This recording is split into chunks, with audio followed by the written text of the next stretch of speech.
This sitting is resumed. We shall revert to Standing Finance Committee.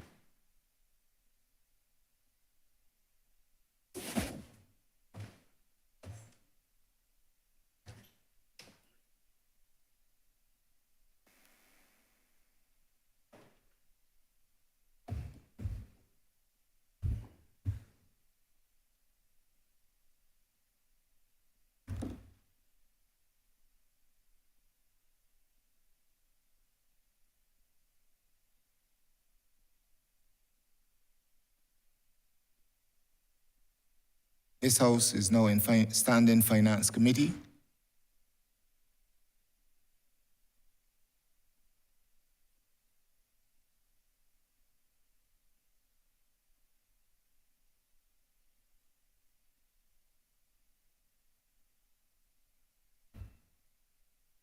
Honourable Member for St. Michael South.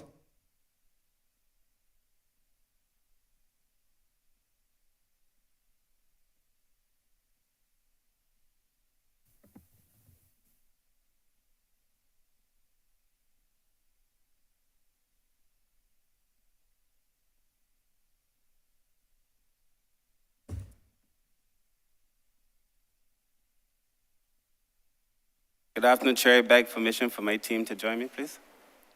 So granted.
Before you proceed with your opening remarks, Honourable Minister, just let me advise you and your team of the rules with respect to debate and discussion on this head. You are given, as Minister, 10 minutes for your opening remarks. Thereafter, each response that you have to give in terms of responses to questions is 5 minutes. You are allowed. Members of the team allowed 3 minutes for their responses. Honorable members are aware that they have 3 minutes to give their questions. You're allowed 3 supplementary questions, and we shall proceed accordingly. Honourable Minister. Thank you very much, Mr. Chair. I want to thank you for the opportunity to share a few thoughts on the work of the Ministry of People's Empowerment and Elder Affairs. I want to begin, of course, by thanking my team who's here with me, those beside me, those behind me, those still in the ministry. I obviously want to thank, at the very beginning, the Honourable Minister who preceded me, and the Member of Parliament for St. Thomas, the Honourable Cynthia Ford, who would have done such tremendous service while in this ministry, and who continues to serve in the ministry in her capacity as advisor on Elder Affairs. I also want to thank the Honourable Member for St. James North, who also works with the ministry in doing tremendous work for persons with disabilities as well. With that at the beginning, sir, having said that, sir, I really began by thanking my staff, not out of style, but out of a tremendous sense of gratitude for the work that was done over the last few years and the work that I know we're going to be able to do together over the next few years. Sir, we had an idea that we must refresh and renew the work of the Ministry of People's Empowerment. And that, sir, came this year with a level, I think, of unprecedented engagement, re-engagement, communication, consultation. I think at a level, sir, that we hadn't seen before, but one that I felt was necessary given the direction that we're going. I believe, sir, that we are now more than well positioned to deepen and to widen the conversation that we're having in relation to the social services sector specifically, but also the level of social transformation that must come to the social sector more generally and more broadly. I obviously won't spend the limited time that I have describing all of the prevailing circumstances, whether endogenous, exogenous, whether of our cause or not.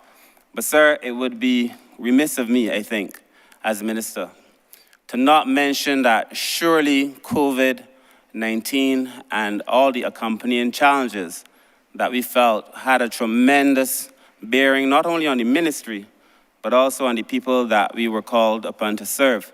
And it is very clear to me now, and I think to all of Barbados, that we are one event away from a disaster, one event away from potential ruin, if not managed properly, and one event away from reversing all the gains that we would have done over the last 5 years since we came into office.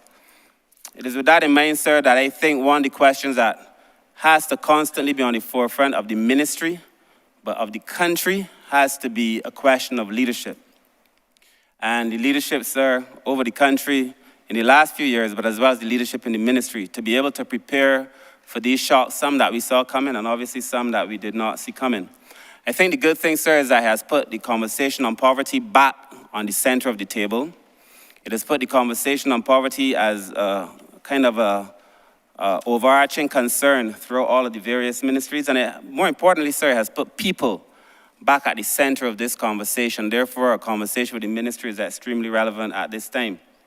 But I know that it has been very hard, that the prevailing circumstances have been hard. And, we have said in the SDGs that poverty eradication and zero hunger are to be important considerations. They've been important considerations for the country forever. And the work in the ministry is to make sure that we have poverty eradication, of course, to reduce hunger, but to make sure that people feel a sense overall of empowerment. And I often say to my staff that the ministry has been called into question at the same time that it has been called into action.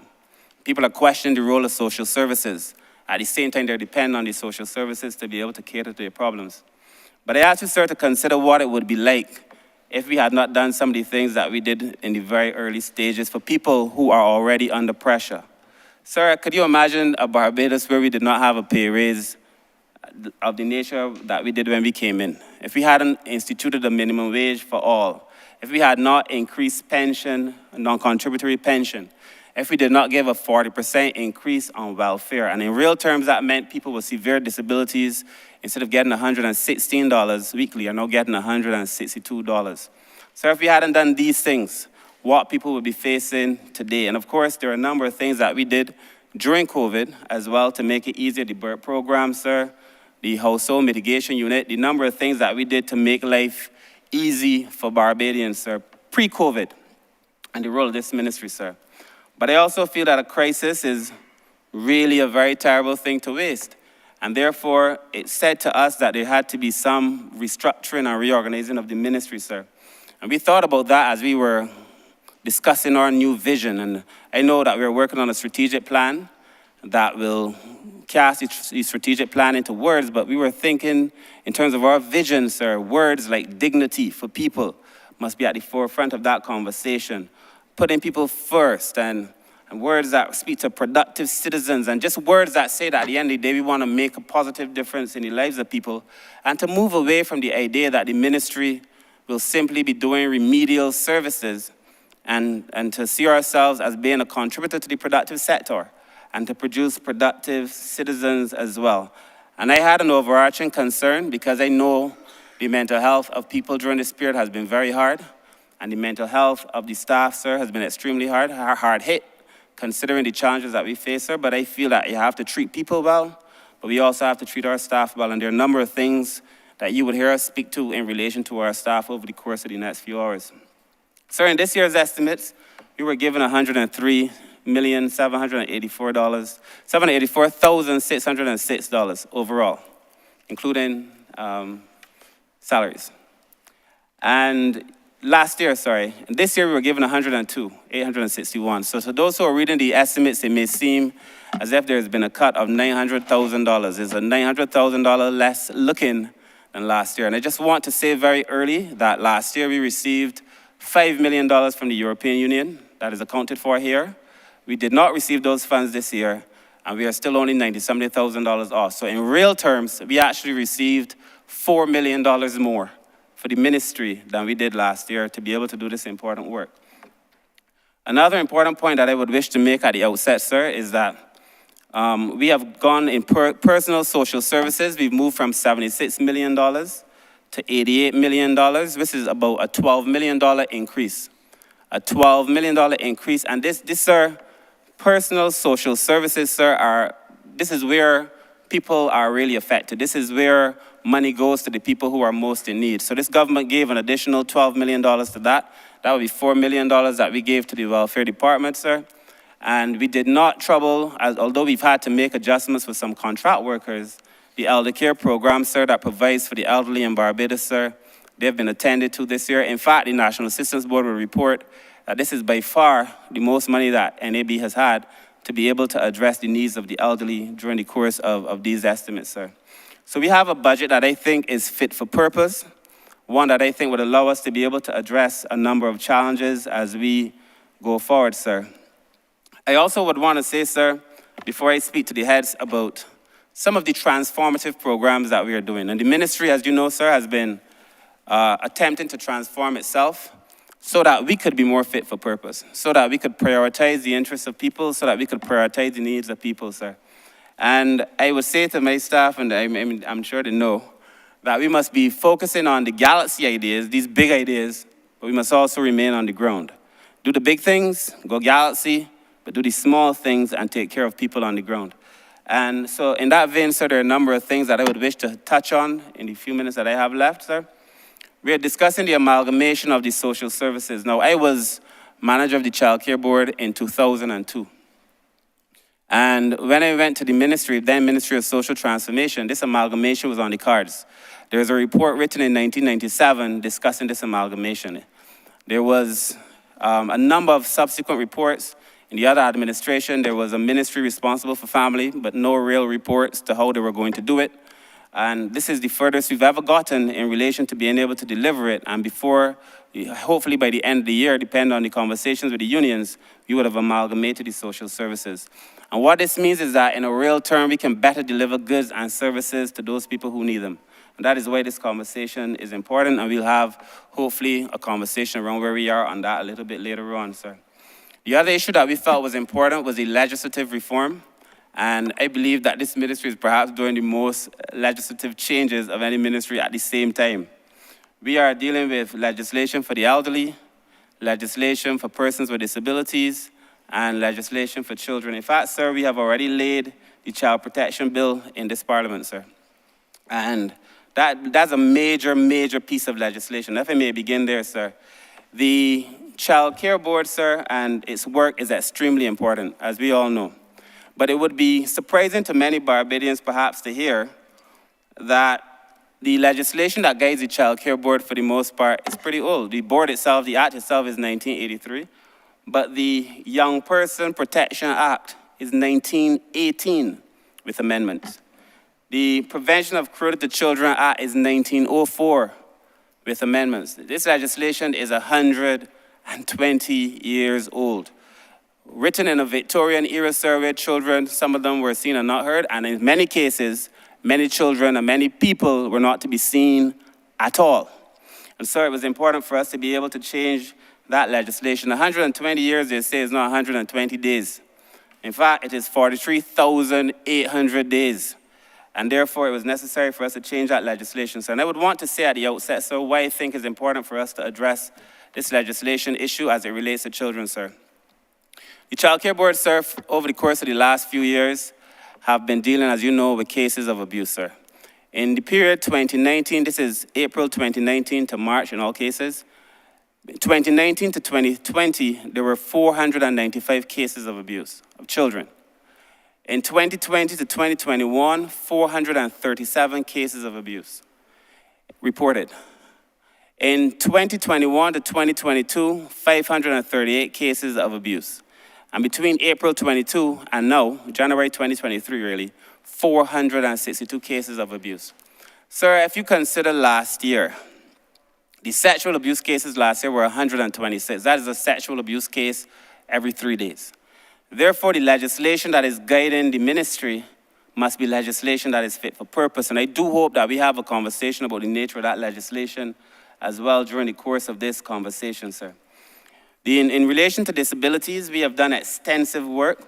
The Honourable Member for St. James North has led a process of consultation that even for a ministry that has been busy consulting is extraordinary with the amount of consultations, over 50 consultations and continuing, to be able to bring legislation and policy to address persons with disabilities. In relation to the elderly, sir, we've done a situation analysis with PAHO. We are now in receipt of the final version of the policy, the draft policy, and we are about to begin the drafting of that legislation as well. And the other act that we will review is the National Assistance Act, sir. So I say all that to say, sir, that the ministry is busy doing very, very transformative and important things, sir. And then if you look at the idea that I shared, sir, that we must be on the ground as well as in the galaxy. We must focus on the big things as well as the small things, sir. For persons considered to be elderly in Barbados, sir, and the truth is, I think this is something that we must pay attention to because our population is aging. And many in this room behind me would probably say our population is already aged. But the truth is, sir, in relation to that, we could anticipate that in the next 20 years, 25 years, the average Barbadian is likely to be about 60 years old. And therefore, we need to plan. And therefore, sir, the work that is being done now at Lancaster, where we house elderly persons and Vauxhall Senior Citizens Home, sir, to bring those facilities up to scratch, that is an important conversation, sir. And a number of new initiatives being rolled out that I'm sure the director of the NAB will be able to go through. In relation to the National Disabilities Unit, again, we've already committed that 10% of government housing will be for persons with disabilities. We're looking at, in the legislation, having greater affirmative action to employ people with disabilities as well. I've made, sir, it no secret that I've been concerned about our work in gender and that we now need to do more to bring that up to par, but I also have to accept that my staff in gender is extremely small. And during the course of the year, we'll be seeking to make that right, sir, because gender is one of those issues that I feel we need to focus on, sir. Issues affect men and women differently. That's the truth. I also feel that we have to be focused in terms of gender budgeting, gender financing, and in this regard, we are working with the Caribbean Development Bank to have an advisor as we roll this program out. The HIV Commission, sir, is also going to be doing some important work. In the last few months, I must tell you, that I was extremely pleased with the work of the foundation, but I know that the director there as well will tell you about plans we have afoot now to do new things, to make the HIV Commission also perhaps to reach a wider market as well.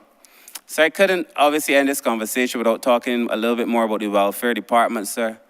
And I must also say, as I am with most of my departments, that the welfare department in the course of the last year, but certainly even in the last 4 or 5 years, the welfare department, sir, has been dealing with a very burdened situation. COVID meant that the welfare list moved from about 3,000 plus at one point to 6,000 plus. It almost doubled. And therefore, without an increase in staff, it meant that staff had to be called to do extraordinary things. The same staff, sir, that would be responding to emergencies, the same staff that would be responding to fires, and so on. And I am very proud, sir, of the work that the welfare department has done. But there's also some things happening there now as part of the amalgamation. There's work also happening there in relation to the deep dive that we're doing in relation to the processes in the welfare department, and the director the chief who's next to me, I'm sure will tell you about the work as well to, improve the relations with the public as well. And therefore, as it relates to welfare, we remain extremely pleased. Lastly, sir, the social policy unit, sir. The work that they have done in keeping the ministry together has been extremely important. I think that social policy must be the engine for the ministry. I was a former director of that unit, sir. I know that having a social policy framework and a plan will make all of the difference to the ministry. It will make all of the difference to the country. But I will let them speak to that as well. And then, lastly, the work that we were doing in the strengthening program, you may see in the estimates a reduction in the poverty funds. That is because we were receiving funds from the IDB to do a program that we refer to as strengthening human and social development. That program came to an end. And therefore, the funds came to an end. So it would have been a case where the government put and was reimbursed. So it's not a reduction, it is just that that program has ended. And we are now transforming that program. You would have heard me speak, sir, about the 1,000 family program. We now call it the One Family program. And in that program, sir, the idea is that we are asking Barbadians to help other Barbadians. That the last poverty study showed us that 1 in every 5 Barbadians was poor, which means that 4 out of every 5 is not. And that's been the Prime Minister's motto. And that we're going to be calling on Barbadians to help other Barbadians to be able to get us through this and to be able to offer the best of government social services to the people who need it the most. This, therefore, becomes a targeted intervention to help the people who are in need of help. It will continue to prioritize people, to focus on the needs of people during the course of the year. So, sir, in closing, I believe that the work of the ministry has been extremely comprehensive. The nature of the transformation, as you can tell, sir, is advanced. The relationship to people, sir, has never been tighter. We've become a lot more people-focused, sir. We're working closer with our partners, so we're also partner-oriented. So the organizations dealing with the elderly and persons with disabilities and persons living with HIV or persons who are interested in that space, working closer with them as well. We have a determination that people who come to this ministry are clients. First of all, they're human beings who come to the door as clients of the ministry and therefore should be treated with respect and dignity at all times, sir. And I also have, sir, a belief that I have to take care of the staff. And I will make it a priority, as we've already started doing, sir, and I know the former minister before me felt the same, that we will prioritize the staff. Because it's been a case where, for example, in welfare, one officer has 400 and something people dealing with. And, you know, that is just almost impossible to manage. So, sir, with those few words, sir, I want to end as I began by thanking my team for what I think has been really significant work for delivering to the people of Barbados during the last 5 years. And it has been without even stretch of your imagination. COVID, Elsa, Freak Storm, Ash, and every single event, this ministry has been called upon to respond. And in every single time, the ministry has done so and done so well. So, sir, with those few words, I move ahead, 35 Sampart.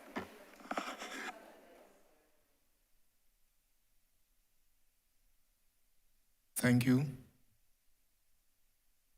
Honourable Member for St. James North. Before you proceed, just let me further advise members of the team to the process.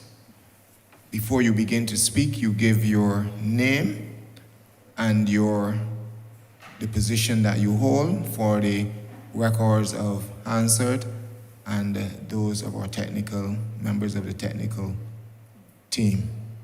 And you have 3 minutes to respond to any question that may be asked of you.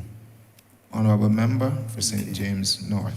Thank you, Mr. Chairman. First, I wish to commend the Honourable Minister and his team for the tremendous work that they've been doing for the last year under his leadership, but also to give commendations to the immediate predecessor of that ministry, the Honourable Member for St. Thomas. It could not have been easy leading the Ministry of People Empowerment through the times of COVID, where essentially all you were doing is pushing back against the tremendous dislocation in employment which we went through in that 2-year period.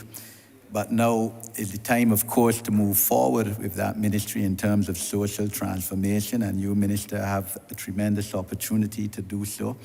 Your ministry is not seen as one of the glamour ministries, but as I told you when you first became minister, it is one of the most important ministries because it deals with the vulnerable, whether it's the elderly, people with disabilities, children, women with, single women, single mothers with children who realistically they are not able to financially support.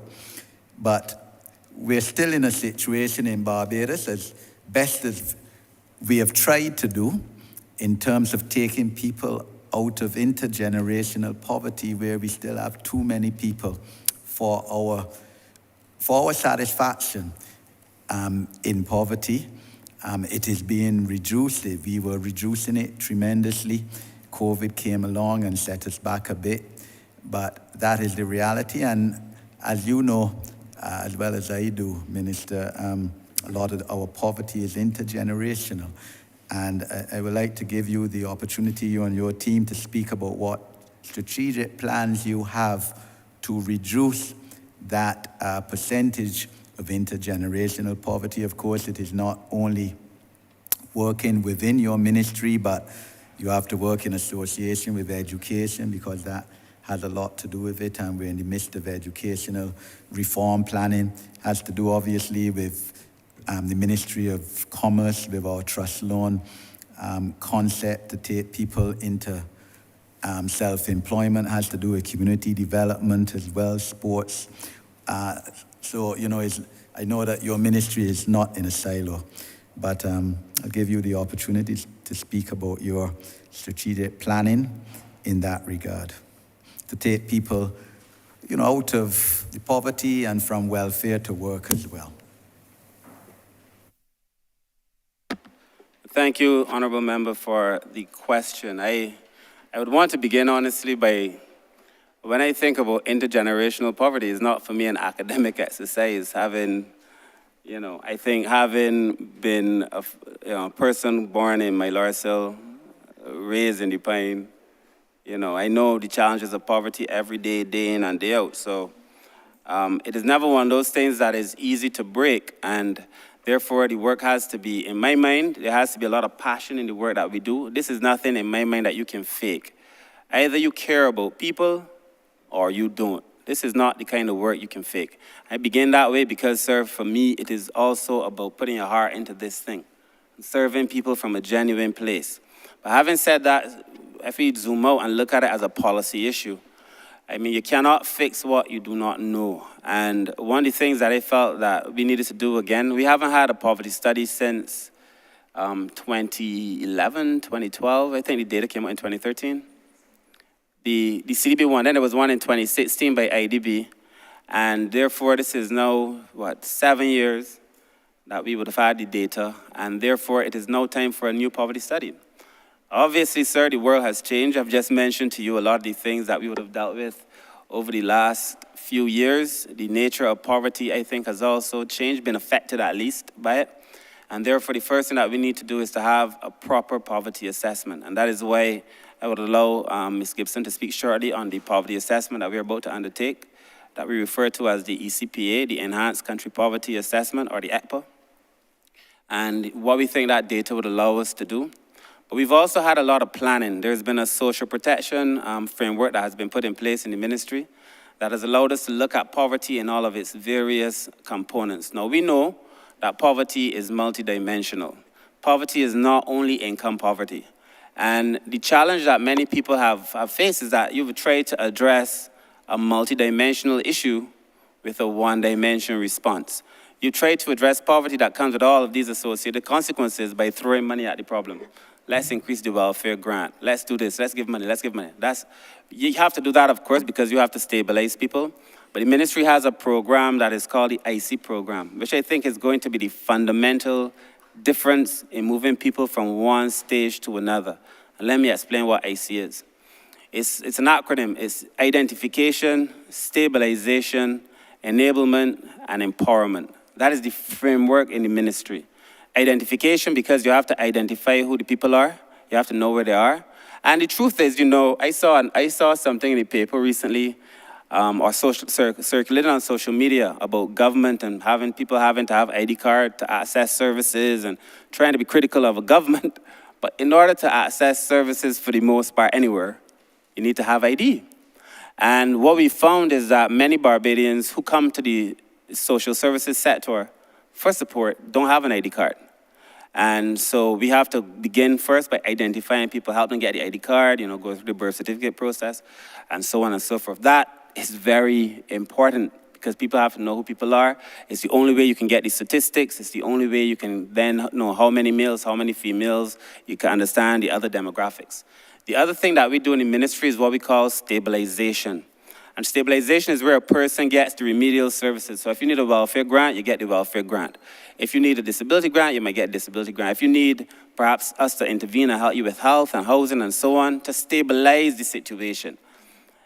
Unfortunately, in many cases, this is where the intervention for many people has stopped. And this is where we've been trying to do a different kind of approach. And this is where I think the intergenerational poverty ends, Honourable Member.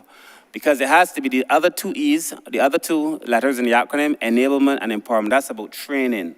That's about giving people skills. That's about empowering people. And then empowerment is where the person is so trained up that they then can go on to live a productive life.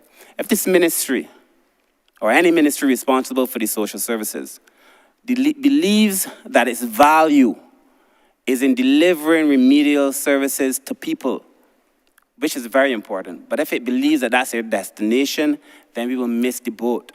It has to be that we have then taken people past that stabilization to the point where they're enabled and where they're empowered. If you were to see the base of our social services sector now, at the very bottom, a number of people, identification and stabilization. But at the top, very few people for enablement and empowerment. We have to flip that and have more people who are getting enabled and empowered and therefore passing that empowerment on to their children and passing that empowerment on to the people and then being able to break poverty. So we intervene. We give you help with education. We give you help with health care. We give you help with housing, which is the one family program that you're going to see us talk about perhaps a little bit later. But you intervene on those categories. And you get assistance for parental training. We're doing a program with the Ministry of Education for training parents how to parent. Because, I saw this thing from Dr. Jakes, T.D. Jakes, and he was saying you can't pour from an empty mug into a cup. So at the end of the day, we got to fill the mug. We got to work with the parents. We got to make sure that the parents have the capacity to give. And all this is the work of the ministry. So I know I've taken you on a big ride, but I think that's an important question, and perhaps, sir, if I have more time, could I ask Ms. Gibson to just add to this, and Mr. Pollard, if he chooses.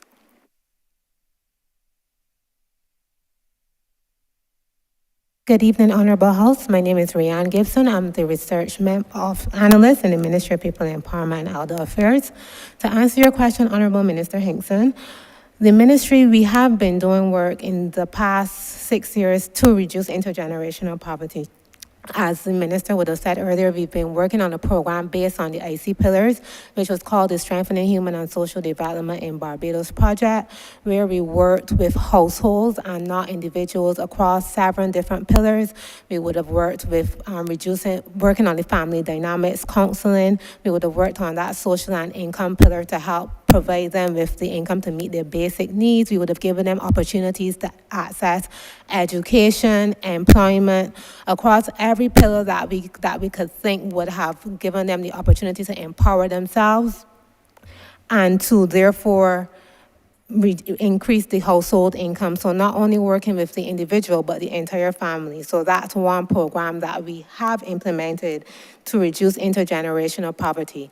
As the minister would have said, going into this financial year, we would like to, if we're going to work on reducing intergenerational poverty, we need to have more accurate data on what poverty around Barbados actually is. The last study was done in 2017 and previously would have been in 2010. So we've started discussions with the Caribbean Development Bank to engage in an enhanced country poverty assessment. And as it says, it's enhanced country poverty assessment because it goes beyond looking at monetary income poverty. And we're also going to be looking at the multidimensional aspects of poverty, looking at things such as education and health. And we're also going to include climate change into that and see how climate change will be impacting households and also causing persons to be in poverty. And it includes vulnerability mapping. So the enhanced country poverty assessment, it has 4 main components. It has the survey of living conditions, which looks at that same income component that I spoke of. So we would know, we'll get a poverty line figure. We know, okay, if we're providing assistance to families, what's the basic income that they will need to actually meet their needs. So this can guide our programming. It also has a participatory poverty assessment where we'll actually speak to households and get a more in-depth understanding of their living situations and how they're coping, as well as an institutional assessment where we look at how we can strengthen the social protection network. And I will end here, taking into consideration the time limit.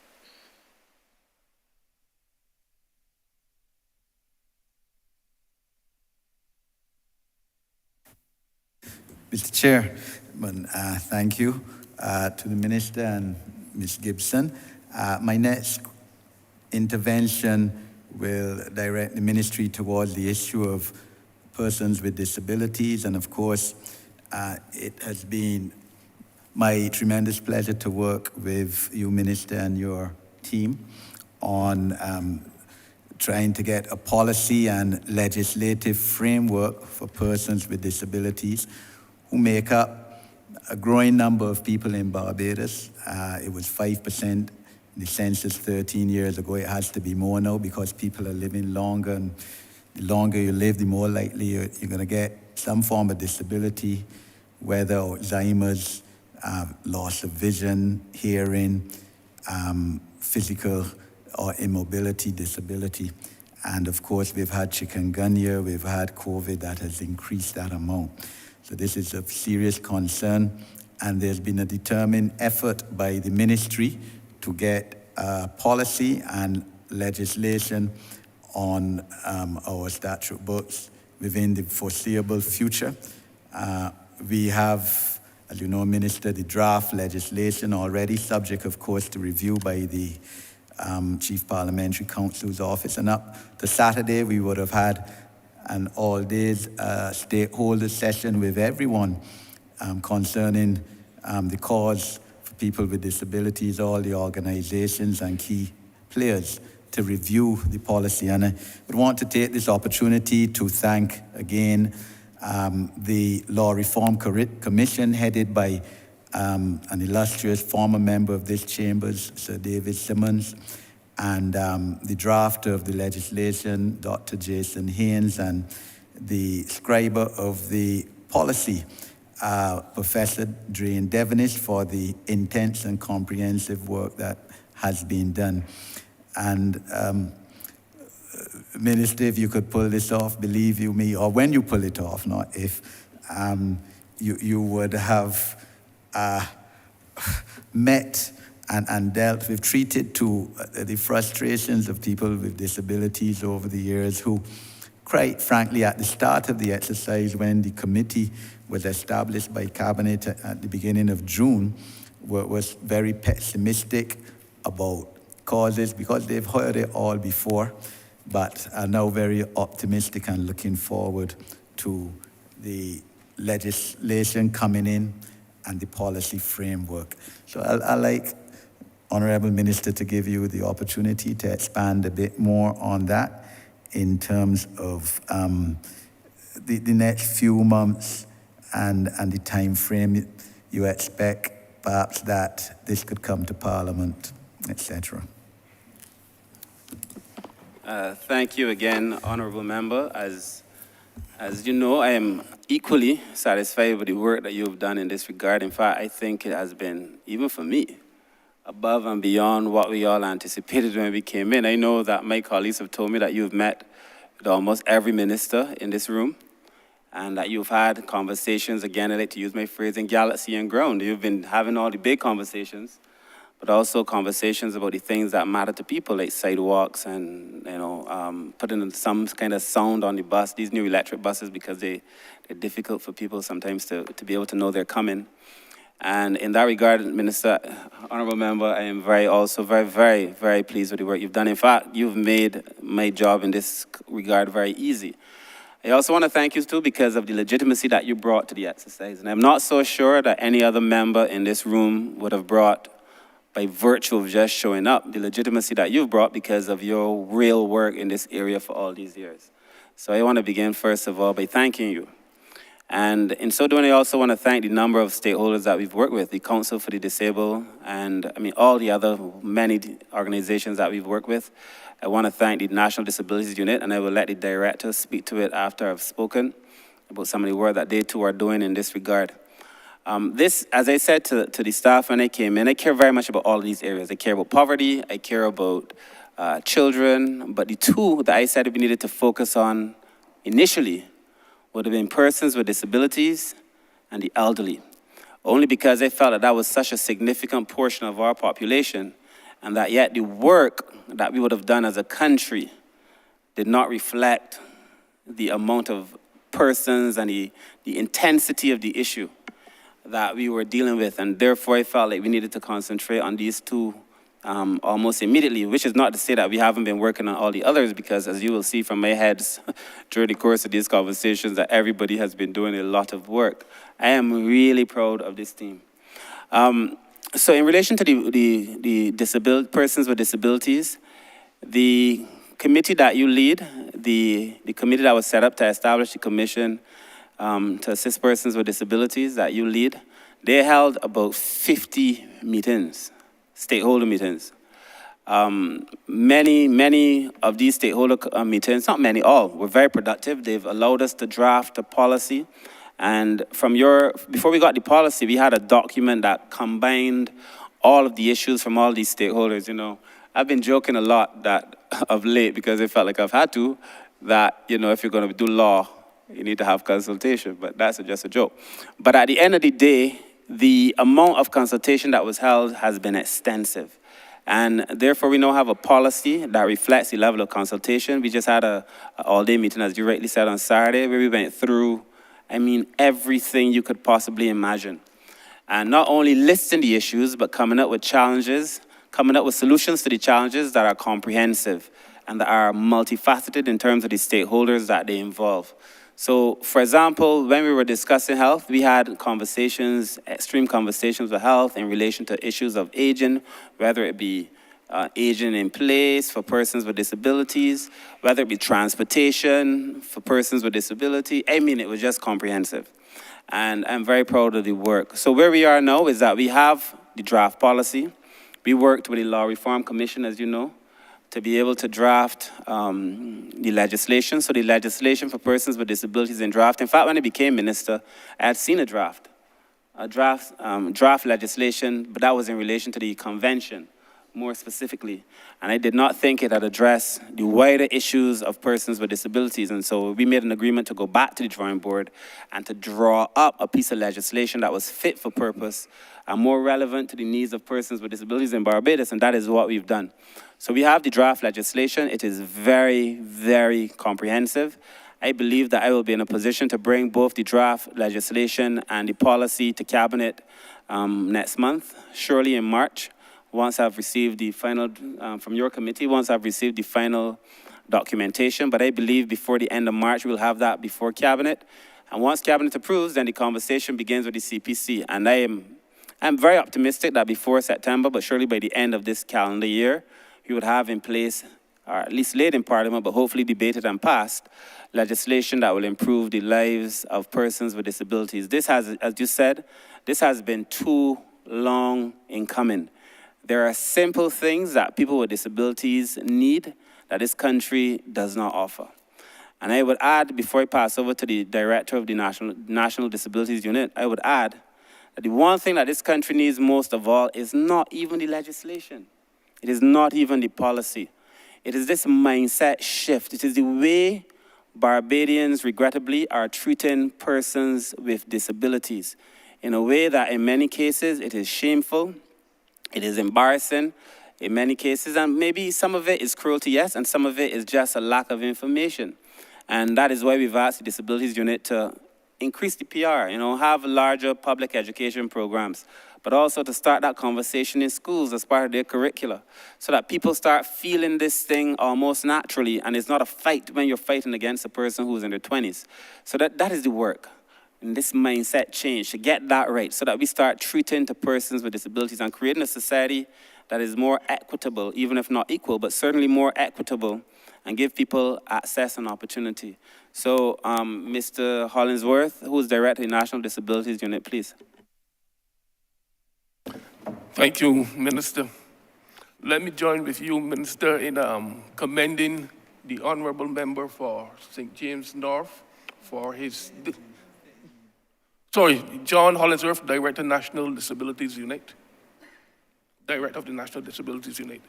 I was saying that I want to join with the Minister to commend the Honourable Member for St. James North for his leadership of the commission of the advisory committee to improve the lives of persons with disabilities.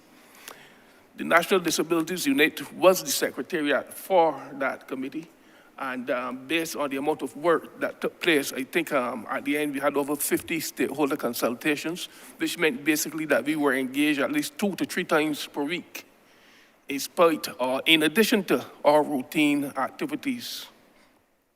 But as it relates to the work of the National Disabilities Unit and what we would have achieved over the past year, we are cognizant of the fact that there are a number of issues that plague persons with disabilities, and we have sought to address those as time progressed. Specifically, we will look at one of the major issues, which is employment, and we would have had a number of initiatives to address this particular issue. Namely, we would have had entrepreneurial markets where persons would be able to showcase their goods and services to the public in order to increase their marketability. We would have had symposiums to train them in entrepreneurship. And we are also looking to have persons with disabilities engage in employment through advocacy and through working with some of our affiliate organizations like the Barbados Council for the Disabled. In addition to that, we also sought to look at some of the other issues like transportation. We would have purchased 2 buses, and before I left the office this morning, we were in contact with Courtesy Garage with the view to supplying one other bus. I call them buses, but they're really Nissan Air vans, which are ZR-type vehicles. What we seek to do basically is to transport persons with disabilities to their medical appointments. And we are restrained to that particular service because we recognize that in spite of the other transportation needs of persons with disabilities to attend recreational events, educational institutions, etc., we see that the medical appointment attendance is the priority for persons with disabilities. In addition to that, we would have also, as we do traditionally, create the supportive environment for persons with disabilities, like building ramps, providing prostheses, crutches, bathroom adjustments, etc. What we all seek to do, given the tremendous amount of work that we do, that we are required to do, we recognize that it can't all be done by the National Disabilities Unit.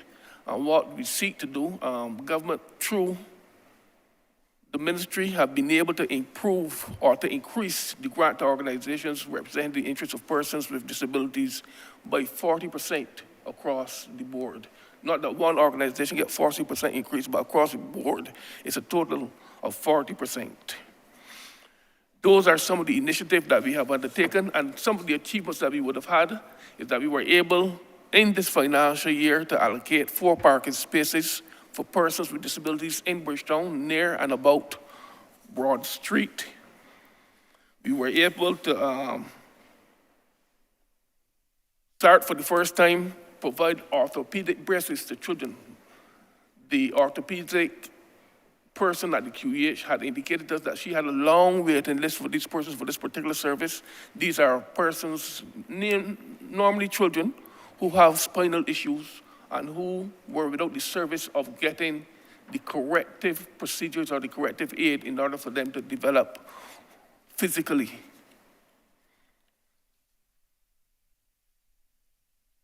We have recently been able to add an assisted living program for persons with developmental challenges, and sometimes their parents may have died, they would have been getting old chronologically, having reached the age of 18, and without the skills, the daily living skills to function independently, we have been able to engage the services of an occupational therapist so that we teach them how to function within the sheltered environment, within the home particularly, and acquire the skills so that they can become independent and not become homeless.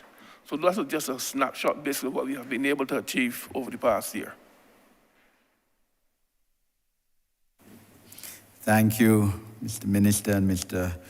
Hollingsworth. And Mr. Chairman, just my last intervention would relate to two other pressing social issues in Barbados. One, care of the elderly, and this political administration would have addressed the issue of COVID with one employing, I think it was close to 500 people, 460 odd people in the midst of COVID to assist with the elderly, going to communities, community healthcare workers, in addition to National Assistance Board workers, to treat and look after our elderly people who have served us well and have laid the foundation for us younger people to have a better life.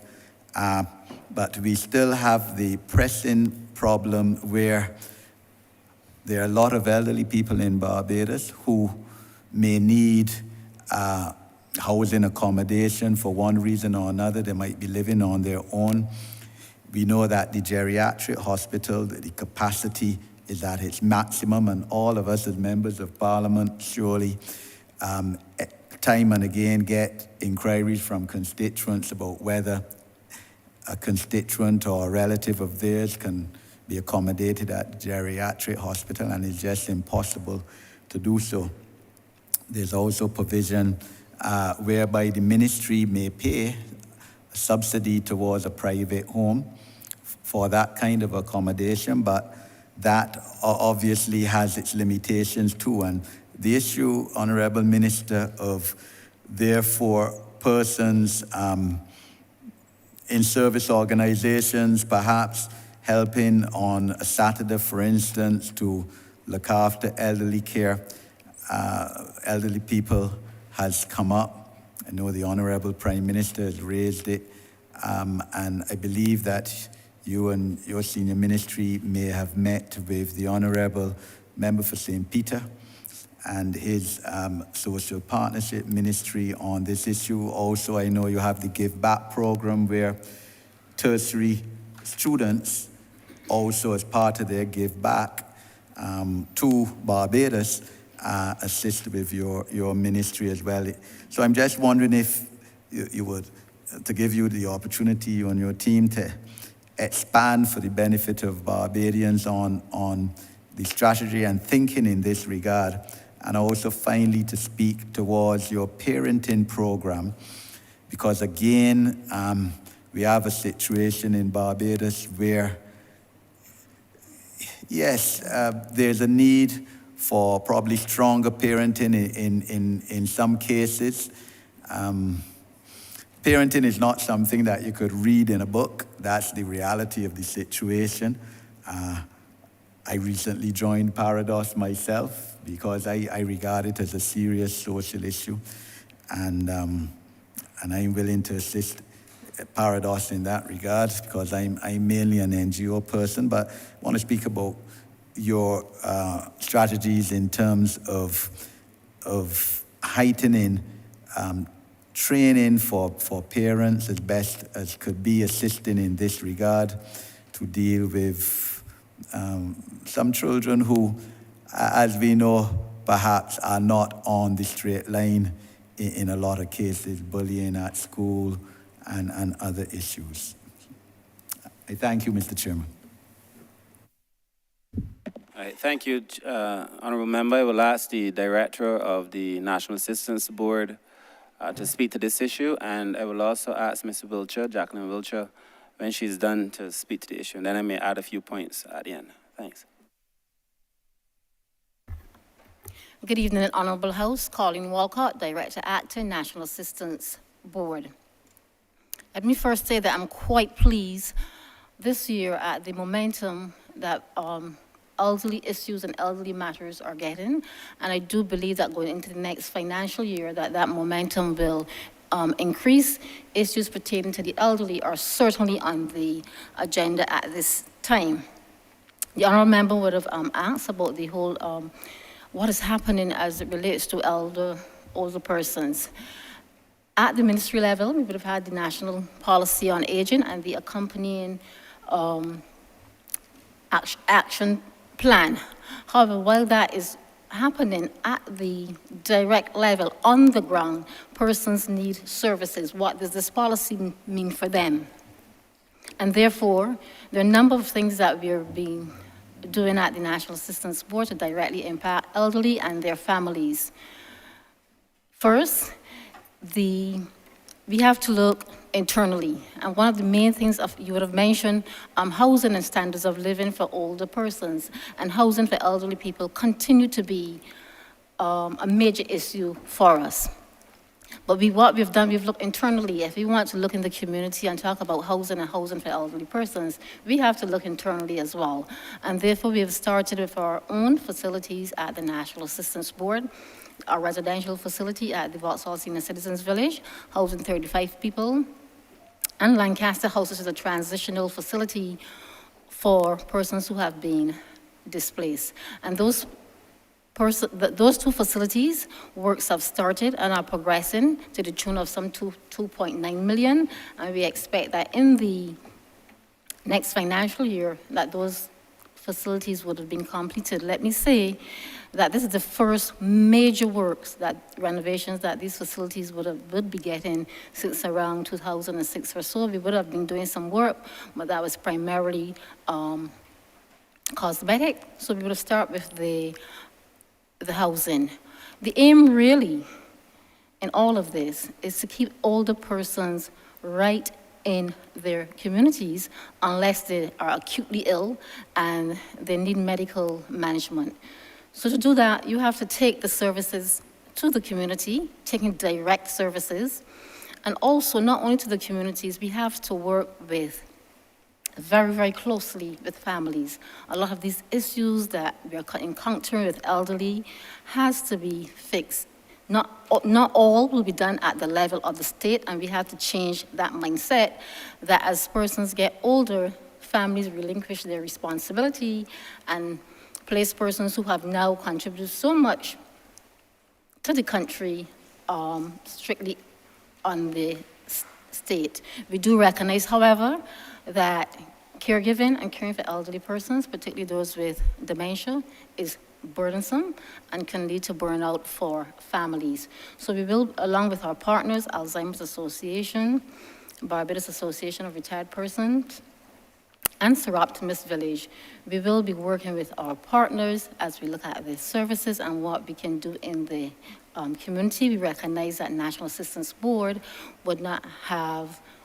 cannot alone do this work because we just do not have all of the services. So the aim really is to improve quality of life.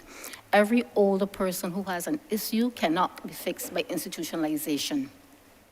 Sometimes because of a shortage of housing, the first thing the families may ask or maybe recommended is housing or institutional care. No, what we need to do is to build a continuum of services in the communities around persons. Going into the next financial year, what we have done, we have requested, we will, for 2 community nurses assigned to the National Assistance Board, contracted by the National Assistance Board, who would work with our clients, go into the community, monitor medications. We will not be interfering with the work of the community nurses from the Ministry of Health. In addition to that, we will also be contracting the services of an occupational therapist who will work with our both programs, particularly in our residential settings and with the community elder care program, to train persons and train those persons on how to engage older persons, how to provide social stimulation. Even as we look externally at our older persons, we also have to look internally at our caregivers. We would have had over 173 persons in the field working with the home care program, servicing over 1,200 persons, so that's a 1 in 9 ratio. And if you do the mathematics, one in a ratio of 9 is really a bit too much for one worker. So we will be looking at that in the community elder care program, where we currently have 420 persons servicing some over 900 persons. We will be looking at that as well. Those two programs really complement each other. We have started a client satisfaction survey, an independent client satisfaction survey, where we're asking our workers as well as our clients for an objective view of our services. Are our services responsive? Are they relevant? What are the expectations? What is needed at that time? This time, what more is needed from the agency? So even as we serve our external customers, our clients, we will also be looking internally what it is that our staff want. I'm pleased to say that in the next financial year, one of the first things that we will be doing is issuing uniforms and shoes to our staff who are in the field. It is quite a while, and we know that they have been, along with the unions, have been quite generous in waiting, but we will be addressing that issue as well, and also looking at the mental health and the needs of our workers. Our workers give human service. They would have worked throughout COVID. So in summary, we will be looking at our human resources, our internal clients. We'll be looking at the clients which the National Assistance Board serve directly, and more importantly, we will be broadening our base. It will not only be those persons that benefit directly from services, but older persons, say, who are vulnerable, or may not even be vulnerable, but just requesting services. So what we've started and continue to do is that once we get a referral for service, so sometimes we'll get a referral for home care. We're requesting a continuation, and we're going to be upscaling it, that social work intervention does a comprehensive assessment of the household. Then where there are other issues, that we can then take that information back to our team in the ministry and make the necessary interventions and treat older persons and their family as a whole unit instead of this individual piecemeal approach. Sorry, I'd ask Sir Jacqueline Wiltshire just to add a few comments.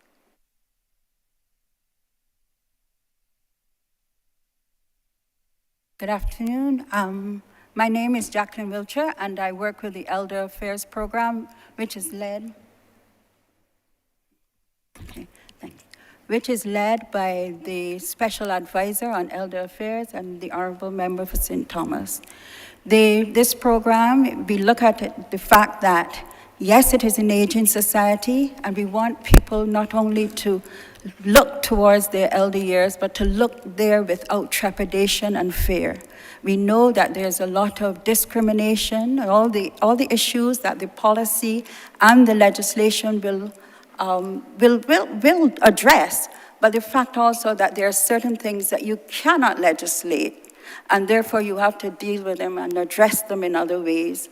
And in this way, we are looking at certain projects which will help with the intergenerational gaps, bridge those gaps, and make sure that as people age, and aging affects you from the day you are born to the day you die, it is nothing that is solely the preserve of older persons, and therefore that we look along the continuum.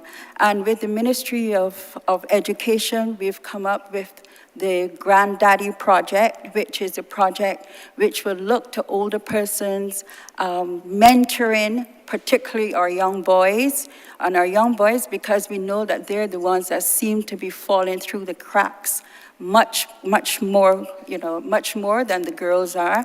And they're the ones that live in homes with female-headed, and maybe never had a male model that they could look to. And therefore, we look to the older males in our society, older policemen, older teachers, people who are being retired, to come into the schools and mentor our boys, show them what they can do in terms of the traditional crafts, tell them stories, and in turn, learn from them, because the thing we know is that mentoring not only is beneficial to the mentees, but also to the mentors. So it's mutually beneficial. We're starting with a pilot, which will be with a rural school, urban school, and a school with disabilities, children with disabilities. And we hope that from that, looking at with an M&E frame, with a monitoring and evaluation framework, that we could then build it out over the rest of the society. We're also looking at the issue of dementias, which now has become, one of our concerns in terms of aging. And we look at the communities where people would like to stay in place, age in place. Loved ones would love to have their elderly stay in place, but they just don't know how to manage, how to cope with the dementias. We hear people wandering. How many times we hear people, I think there's someone that now that has not even been found. And therefore what we're doing is working with the community college and the Barbados Community College and the SJPI to make sure that we can take the kind of information and education into the communities. So the person's caregivers can not only be able to much more better understand what they have to do, but also to get in for themselves some sort of certification so that themselves could go on to be carers to other persons in the community once their loved one dies.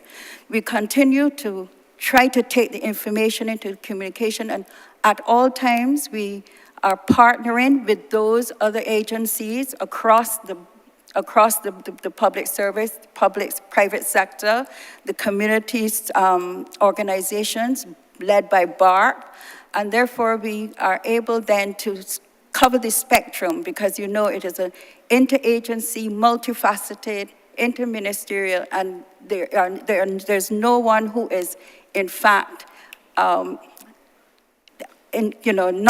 involved in the aging process. So this program, I think, if we work with it in terms of complementing the other agencies who are already doing their part with the elderly, and I think that at the end of the day, we should see a great success, and great effect from an impact from the program. Good afternoon. My name is Jay Wiltshire, Permanent Secretary in the Ministry of People Empowerment and Elder Affairs. I am very thankful for the opportunity to work in the ministry, because if one is to recall the words of Mahatma Gandhi, who said that how a society treats its vulnerable is always a measure of its humanity. And if we can reflect on those words, we can fully understand what we are seeking to do in terms of the implementation of our programs. Mr. Chairman, I just want to inform this honorable chamber that the cabinet had mandated the Ministry of Education to execute a parenting program, and we are certainly looking forward to working with the ministry in the undertaking of such a parenting program. And indeed, we have placed funds in our estimates to do just that. Thank you, Mr. Chairman.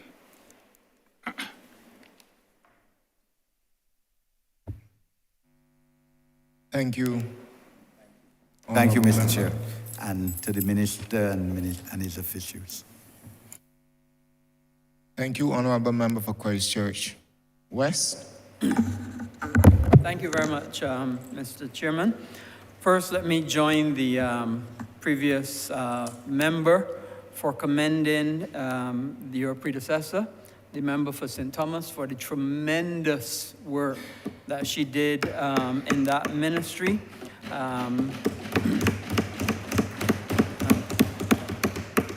By the members tapping, you obviously know it's unanimous, the amount of adoration and support we have for the work that the member of St. Thomas did in the ministry as your predecessor, and the work that you're continuing to do.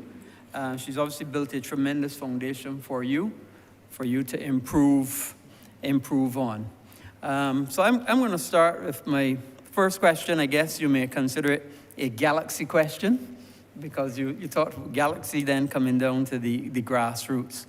And obviously, when we think of care of the vulnerable and care of the elderly and so on, very much in first world nations, we're hearing a lot about universal basic income.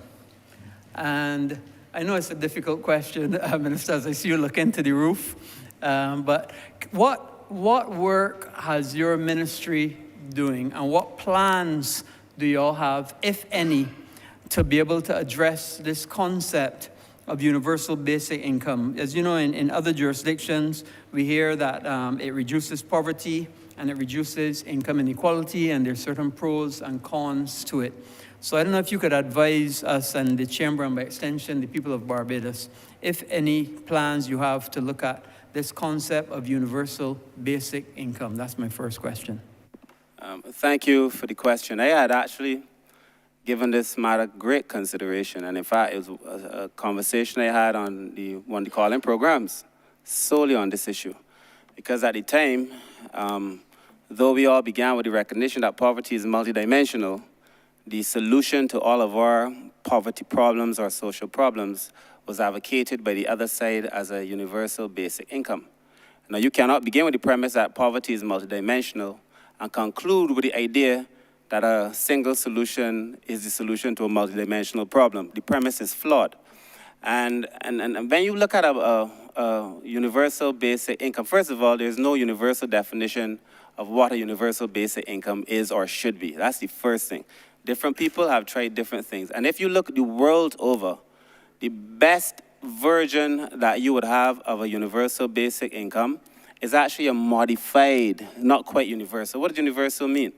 Now, the question that I had asked at the time is, if we accept that to give a universal basic income means that you give everybody, this is what it would be in its purest form.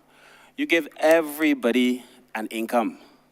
Everybody gets a certain amount of money to be able to live. It couldn't be then that the money that they get, or it shouldn't be, should be money that would keep them beneath the poverty line if the idea is to take them out of poverty. That's the first thing. If you calculate a universal basic income at even the most minimum idea of a universal basic income for everybody, you are talking about putting a small island developing state under extreme financial pressure. Universal in its understanding, in its genuine understanding of what universal means. If you then were to modify that and you offer your basic income to perhaps a category of the population, let me say those we consider to be those under the poverty line, you just give them financing. We already said that the poverty line in Barbados, the persons who fell under it were nearly 20% of the population. 20% of the Barbadian population, consider that we are about 300,000 or so, would be what, about 50,000 people? You then would have to give basic income to 50,000 people. We did during, and of course, just to meet your basic living standards, you're already talking about significant, almost unimaginable and certainly unsustainable financing. The other question you'd have to ask yourself is, for how long? So even then, if you don't give all the persons who fall beneath the poverty line, you then give a category. How do you define that category of persons who get it? We brought this all the way down, because I wish I knew the question was coming, because we brought this all the way down to about 6,000 people. And even the cost for providing for those persons over time is almost unsustainable. Basic income, if you're giving persons enough income to be above the poverty line. But having said all that, if you begin with the premise that I begin on, which is that poverty is multidimensional, and that you therefore need to be able to target people to get different things, so that not everybody's poverty is the subject of just pure income deprivation. A universal basic income assumes that that's what it is. We know, for example, that a lot of our people would need the same parenting program. We know that a lot of our people need access to proper housing, proper health care, various things. We know that people just need conflict resolution. There's so many things that are affecting people. Our position on this matter was that we offer a targeted intervention, and it is my recommendation. I'm not a fan of universal basic income at all. Because one, because it is unsustainable, and two, because the word universal in a small island developing state, just by virtue of even saying it, puts the state under so much pressure. But if we're talking about a serious targeted intervention methodology, it means that you have to go back to the same poverty study that Ms. Gibson spoke about to identify who is poor. Who is poor? What are the components of their poverty? and then address each person according to their situation. But a generic understanding and a generic response sounds good on paper. It sounded good when the opposition leader said it, but the premise for a small island developing state is flawed. Thank you. Yeah. Thank you. I take the point, sir, when the leader of the Democratic Labour Party said it, because I said there's no opposition leader. Thank you. Thank you very much, Minister, and I appreciate your clarity of thought on the matter, and let's hope that it puts that matter to bed. The second question, coming out of the galaxy and coming more to ground, I heard the director of the National Assistance Board speak of renovations to Lancaster House and to Vauxhall. But I'm also aware that you have another property at Sterling. And I was wondering what plans you have, because I was fortunate enough to see that some work was done. In fact, I helped some work being done at Sterling, where we had a few houses that were renovated. Three houses, of course, being renovated that were pressed into use. But I know that Sterling remains there unoccupied. And I don't know, I certainly didn't find it, but maybe you could point me to what you have in the estimates, or if not in the estimates, what plans you have for the Sterling home going forward. Because I believe it's a 7-acre site there. Thank you. As a former manager of the Child Care Board, I'm very familiar with Sterling. In fact, at that time, Sterling was a children's home. And during that time, we built the 3 transitional cottages that are located at Sterling.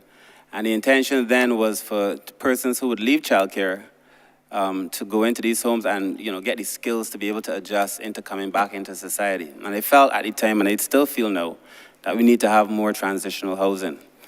Sterling is an amazing site. I like Sterling a lot. It offers great potential. I know that it no longer resides specifically with the board, but it resides with the ministry. I know when Minister Ford was minister, that there were plans being looked at for a facility for battered women and homeless women with children, to be able to use that facility specifically for that purpose. I think it would be an ideal facility, because a number of persons who are showing up at a lot of our facilities are actually women with children, and many facilities don't properly cater to them. In fact, if Mr. Kimar Safri were here, he would tell you that many people who come to his facility are women with children.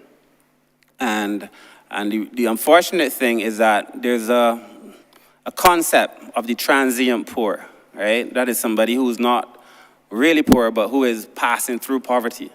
And if you're not able to intervene quick enough and fast enough, what is supposed to be a temporary circumstance, regrettably, could become a permanent circumstance. And so to be able to intervene to prevent those women with children, that was one idea we had. We also have in the child protection legislation a facility that we need to either build or retrofit to be able to have a secure facility for children, which is a facility that would allow the children to have the benefit of care, but also increased interventions so that they get treatment, they get support with their schooling, they get like a much more concentrated level of intervention. We also looked at Sterling potentially for that. I mean, we had about 3 ideas on the table, two of which I would like to bring to Cabinet, either for Cabinet to make a decision. The third, I was told that we wouldn't be able to do that particular thing, but Sterling offers potential because Sterling is vast. It allows you to have a facility off the beaten track, but yet enough ground to be able to do, if you want to do agriculture, if you want to just have privacy. And Sterling offers tremendous opportunity. We haven't taken Sterling off the table. I also am not keen to give Sterling back to housing, because I know as minister responsible for housing, I know you're asking me as minister responsible for housing. You're preempting where I wanted to go. I know exactly where you're going. As minister, the senior minister, responsible for the Minister of Housing who's sitting next to you, I know that you had a desire to seize it potentially. 7 acres. 7 acres to help the most vulnerable in this country by delivering on our promise to be the best that we can be to those who are poor and in need of help. You're obviously preempting where I wanted to go, Sterling, and clearly it is it's a wonderful site. close to 6 Roads, and which is a burgeoning metropolis now, I guess, and it's something that we would look at. But I'm gonna leave that one and go straight to the grassroots things. So obviously Sterling is mid-range. The other one was Galaxy. As members of Parliament, many people come to ask us if we can assist with housing, and they go to welfare, and welfare says, yes, we can assist you with rental accommodation if you could find a landlord that would rent to you. And people often find great challenges in getting people to then rent to them. So I don't know if you could elaborate and tell us what programs and policies you or the welfare department by extension have entered into so that more landlords will be encouraged to be able to offer rental accommodation to your clients. I think this is critical because too many people sometimes when they have difficulty in getting places for our landlords to rent to them, and then they have great difficulty going forward, end up being homeless or near to homeless, or having to go and live in difficult accommodations with friends, family, or whatever. So I don't know what programs and policies you've been able to put in place to be able to assist with this obvious problem. Thank you, Honourable Minister. I would let the Chief Welfare Officer go first, and then I will share some thoughts. But I know because a lot of what you said is related directly to welfare, I think the Chief Welfare Officer should speak. Thank you, Minister. Deborah Norville, Chief Welfare Officer. Minister, I share your concerns because we are overwhelmed with these requests for rent and accommodation. And you're seeing things like, overcrowding in households, increasing domestic violence, general family breakdown, and then there are those homes which are dilapidated, about to fall into the street or the gully, and people need somewhere to go. But traditionally or historically, the welfare department paid rent for people who were already in rented accommodation. So this, like last year alone, we had 1,142 applications for rent. That's impossible for us to service. We're currently accepting proposals from stakeholders, Minister can speak to this, to address this need for emergency, short, and long-term solutions. And what this would look like, emergency housing could be an emergency shelter, which can accommodate families, because currently, the shelter is either male, female. But we have a lot of females presenting with children. So that's a challenge. Medium term could be a transitional house. We used to have halfway houses. That's in the past. And that's something that we need to bring back to the table. And then finally, long-term, a long-term solution could be a housing pool, housing rentals, a pool for people to choose from. But it remains very challenging, and we would have to work very closely with other partners to make sure that we can achieve. Thank you so much, Chief. So the reality is that, and the Chief Welfare Officer is on point, the Welfare Department traditionally did not provide housing. There is no facility in the Welfare Department for giving a person a house. There is no officer assigned to going on the streets and finding a house. That is actually... Not even at Sterling? That has actually emerged as a more recent phenomenon. If you give me the 2 million to fit Sterling, sure, but that has actually emerged as a more recent phenomenon. Seriously, like, traditionally people would come to welfare, the chief said, with difficulty paying for the place that they reside in. It is now a case where people come looking for a house. And that has obviously shifted what welfare department was created to do, or even has the staff complement to. That's the first thing.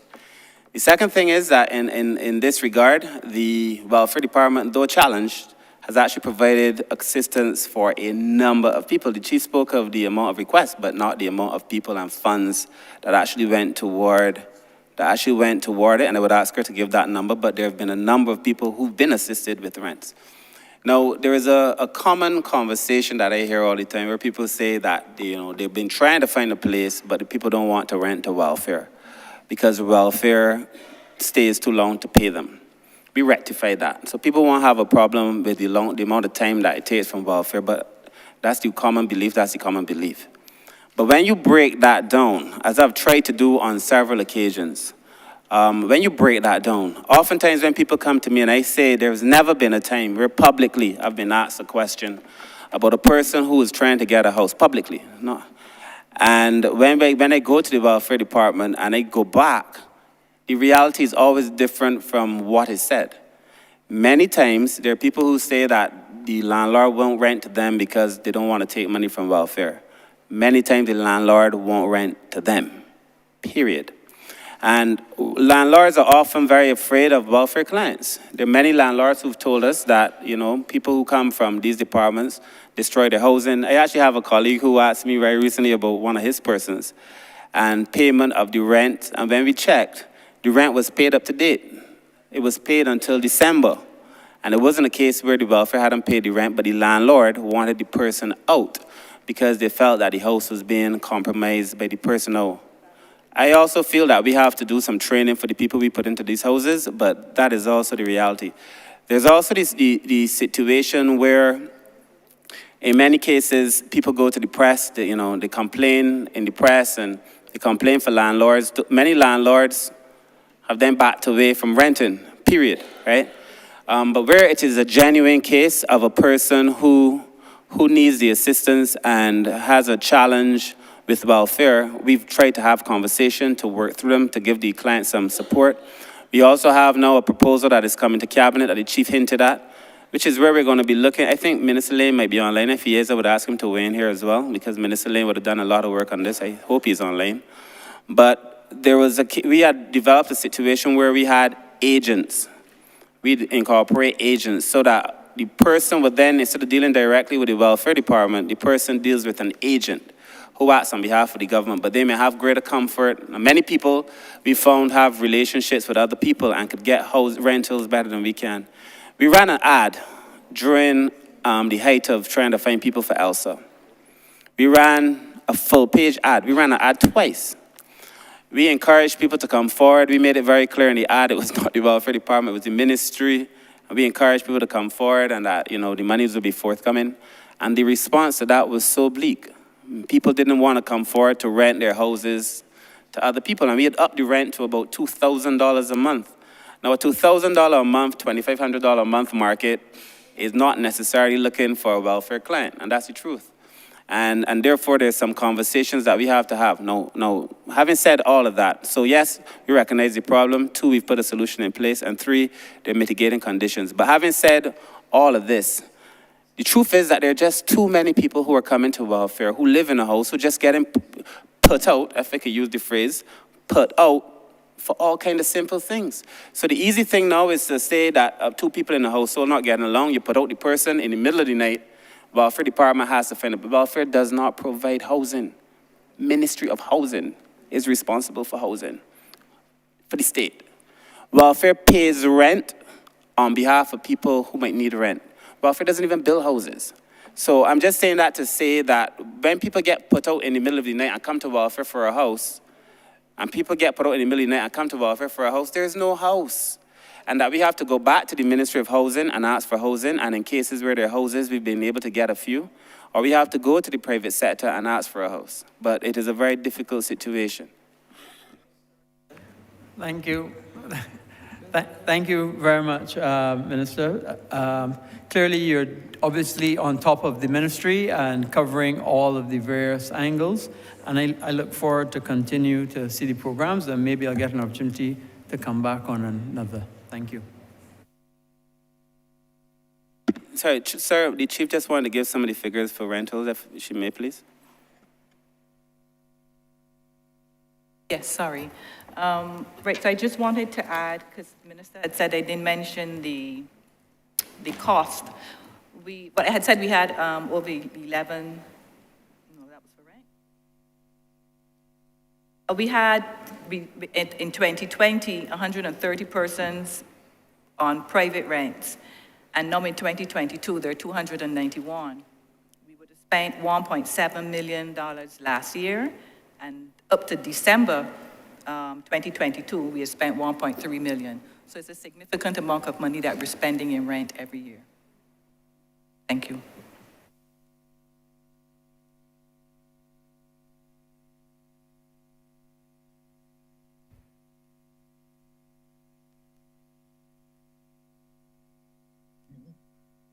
Thank you, Honourable. Thank you, Honourable Minister, Senior Minister. Honourable Member for the City of Bridgetown. Hi, good afternoon, Mr. Chair, and good afternoon, Chamber. Just to follow on from the Minister's request to speak to the housing program related to the Welfare Department, I just want to add here is that we have been having discussions with a number of escrow landlord agents, and we are quite satisfied and looking to do a little bit more work here in relation to them assisting with this perennial problem. There are many people who, due to this situation, as the member for Christchurch West pointed out, not only on the borderline of homelessness, but end up homelessness because of lack of access to housing. What we've worked on so far, we continue to work on in the ministry, is really putting together that social welfare housing program where we have these escrow agents willing to do about 4 things. The minister mentioned that the welfare doesn't have a person responsible for going out there and looking for these houses or have persons with these qualifications. What this program would allow us to do is to have these landlord agents who are more familiar with real estate, familiar with housing, to do the assessment of the housing to ensure that it is suitable for the persons that we will be looking to temporarily house, to make sure that the clients are also suitable for the landlord and the houses. Also providing that full assessment and placement on the behalf of the government. And one of the more important ones, being able to offer a line of credit to government. If you are familiar with government financial management methodology, that the money is not always available.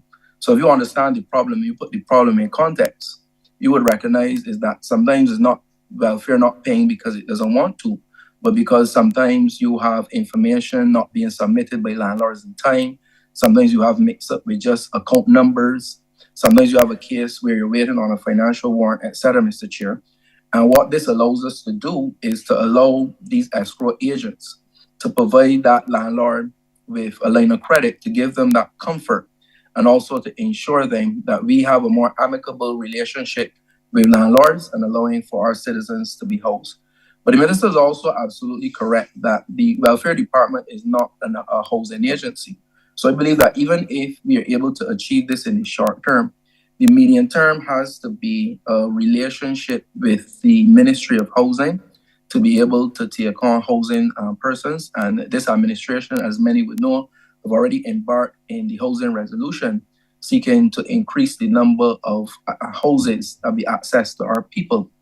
I cannot end without mentioning the long-term plan. And the long-term plan is that as we empower more people and we bring about that meaningful long-term empowerment, you will see a case where people are able to house themselves, whether if it is by engaging in our program or building and accessing housing on their own through their own personal empowerment. And that is part of the important work of the ministry, Chair. So I'm happy to interject at this point to add to that very important question from the member from Christchurch West. Thank you, Honourable Minister. Honourable Member for St. Michael South Central.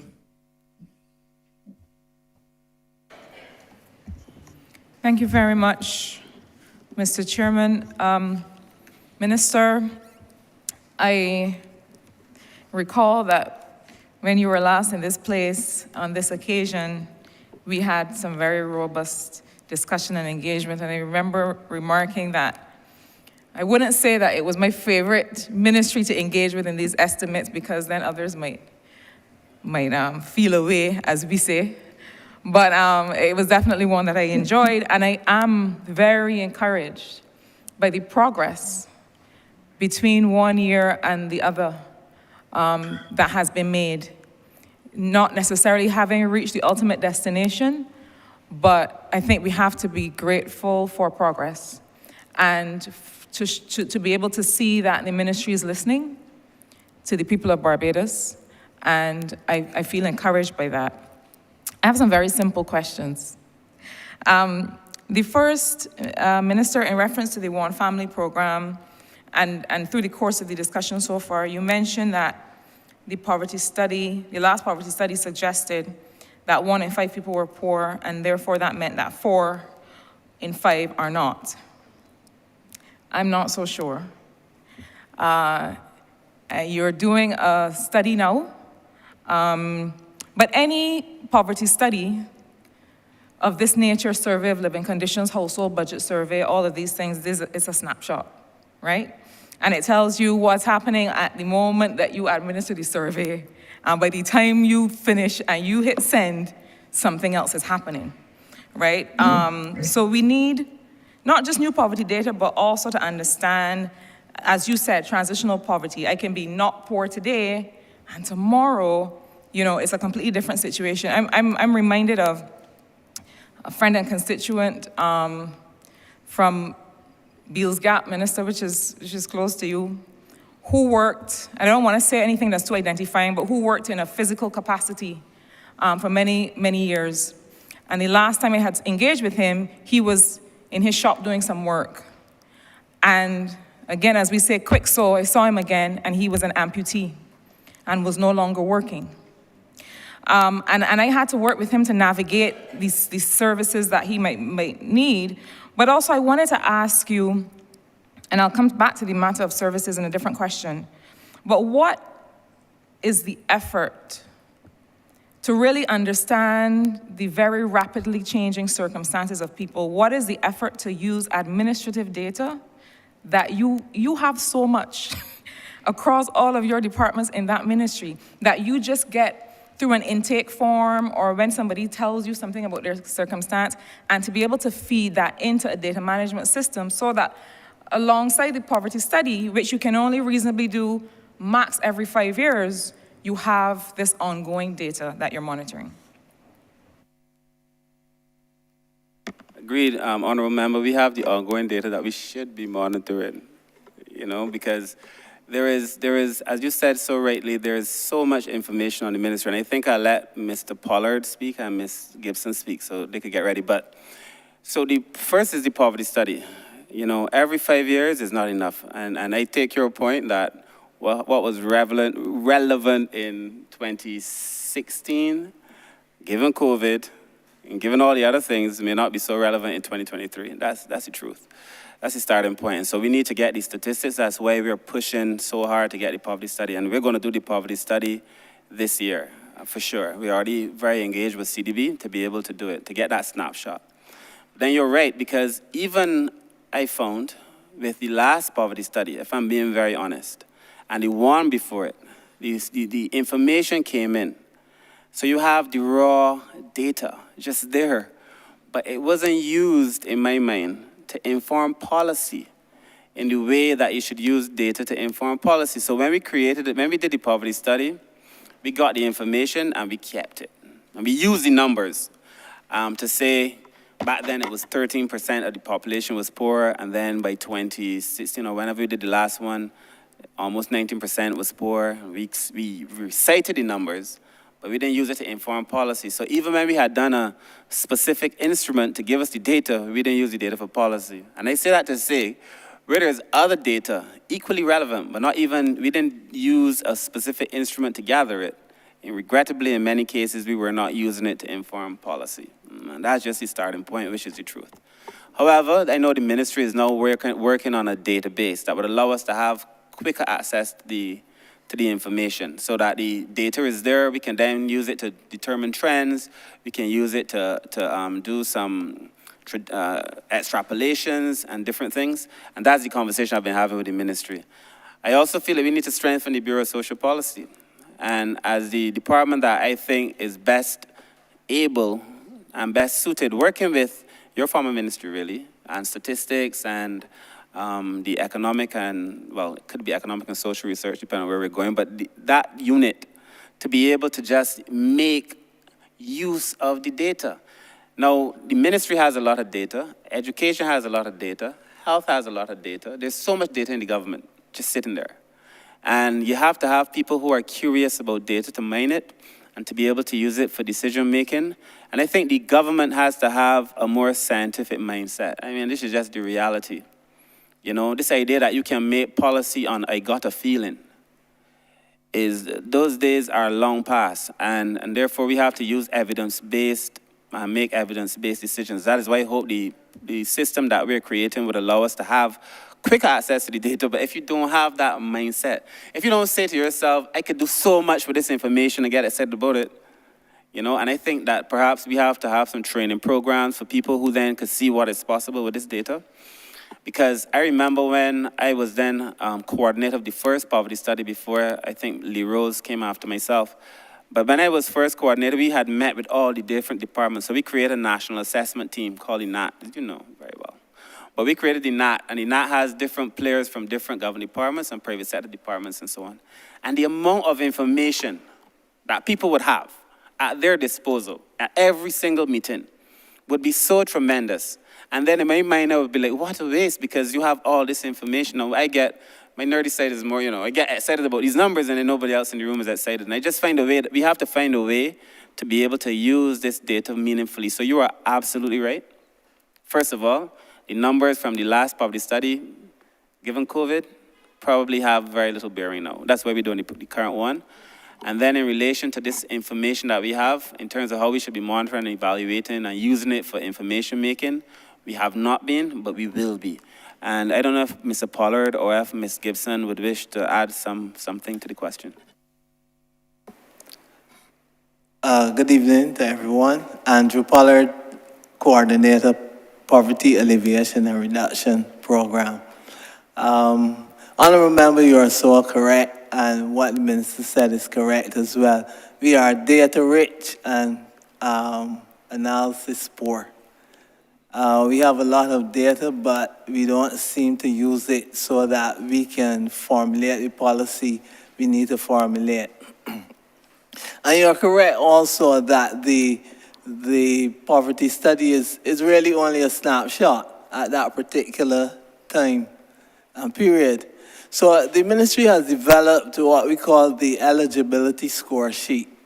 And this score sheet has 6 dimensions. What it does for us, though, is that once we go out and we do an assessment with that eligibility score sheet, then we are able to see, it ranks persons in terms of the poverty rank, but it also gives you a score.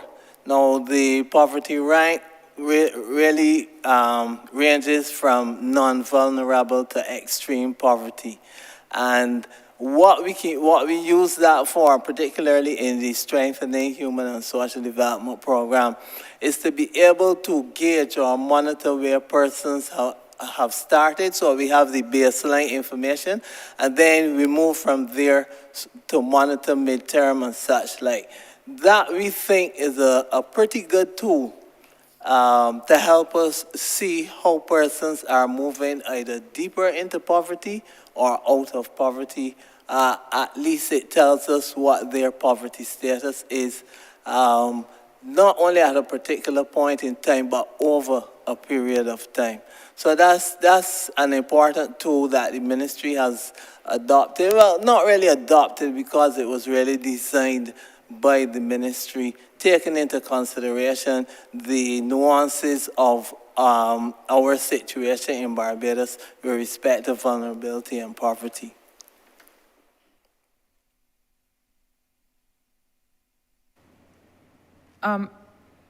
Yes. Thank you for that response. I think, though, that sometimes, you know, we try for the Rolls Royce, and we might have a little, I don't want to cast aspersions on Swift drivers, but we might got the little Swift there that we could immediately take up and move, and we hoping that we can get the Rolls Royce. I say that to say that if you have a set of data, Excel does wondrous things. To be able to just cross-reference information, to be able to just track information, and I hear you, Mr. Pollard, about the instrument that you have, but I suspect that that doesn't apply to your entire population, probably only the ones in the project. But you do need a way to be able to track what is happening with members of the population, because I imagine that so many people pass through all of the various services of this ministry, that is almost the entire population through a life cycle. It's many, and if it's not several, it should be. It should be, and it goes back to what the minister said about transitory poverty, that there needs to be some kind of assessment tool or some kind of access that says, well, I might just need something today to stop me from being poor tomorrow, and that the ministry has to respond to that. So I'll come quickly to the second question, which has to do with, I will say the welfare department because that's still the name now, but I imagine that when all the magic is finished, it might have a much more empowering kind of name, like social protection or something else that starts to change the narrative from that welfare narrative. But I hear you and I feel the extent to which the department is understaffed. I think you said it was 1 to 400 and something clients. And I know that it is difficult to be able to cope with that, with that situation. But we've discussed for some time now the idea of these frontline workers and frontline officers across departments and ministries that have the capacity to stand in the breach. And I feel like between the community elder care workers, the community health liaison officers, all the other frontline kinds of officers that we have in departments, that we can really establish a decent system network for referring, reporting, and response that helps minister with your needs in the welfare department.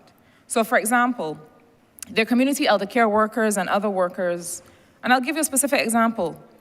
There was one particular worker who came to me and gave me some information about a household that she had been working in. So I said to her, but surely when you go back in, you have a referral form, something that you can use to report to whatever ministry this relates to. If it is poor housing, if it is further help needed for welfare, surely there is a referral form. And the response I got was that, no, not really. I mean, we are concerned mainly with the hours worked and to ensure that the client was seen, and that was it.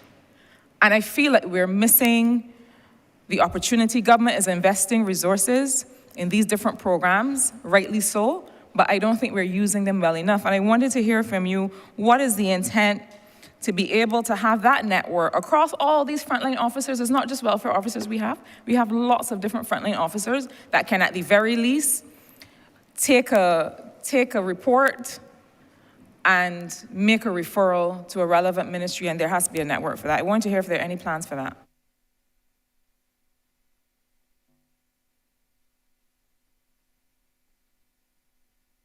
Thank you so much, Minister.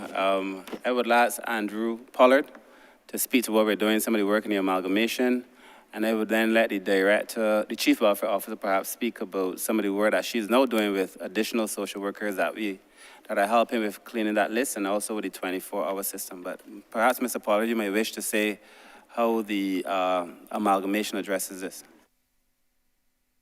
Yes, thank you, Minister. Honourable Member, though, before I go into that, with respect to the eligibility score sheet, what we have started, in a minimal way, but what we have started, because you mentioned about, you talked about the Rolls Royce and the other car.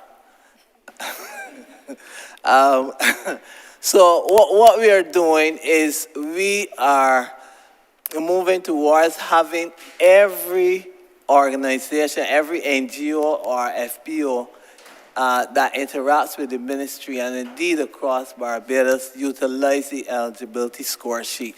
We want all of that information to be collected from whoever has anything to do with vulnerable persons. So that's that's where we are heading.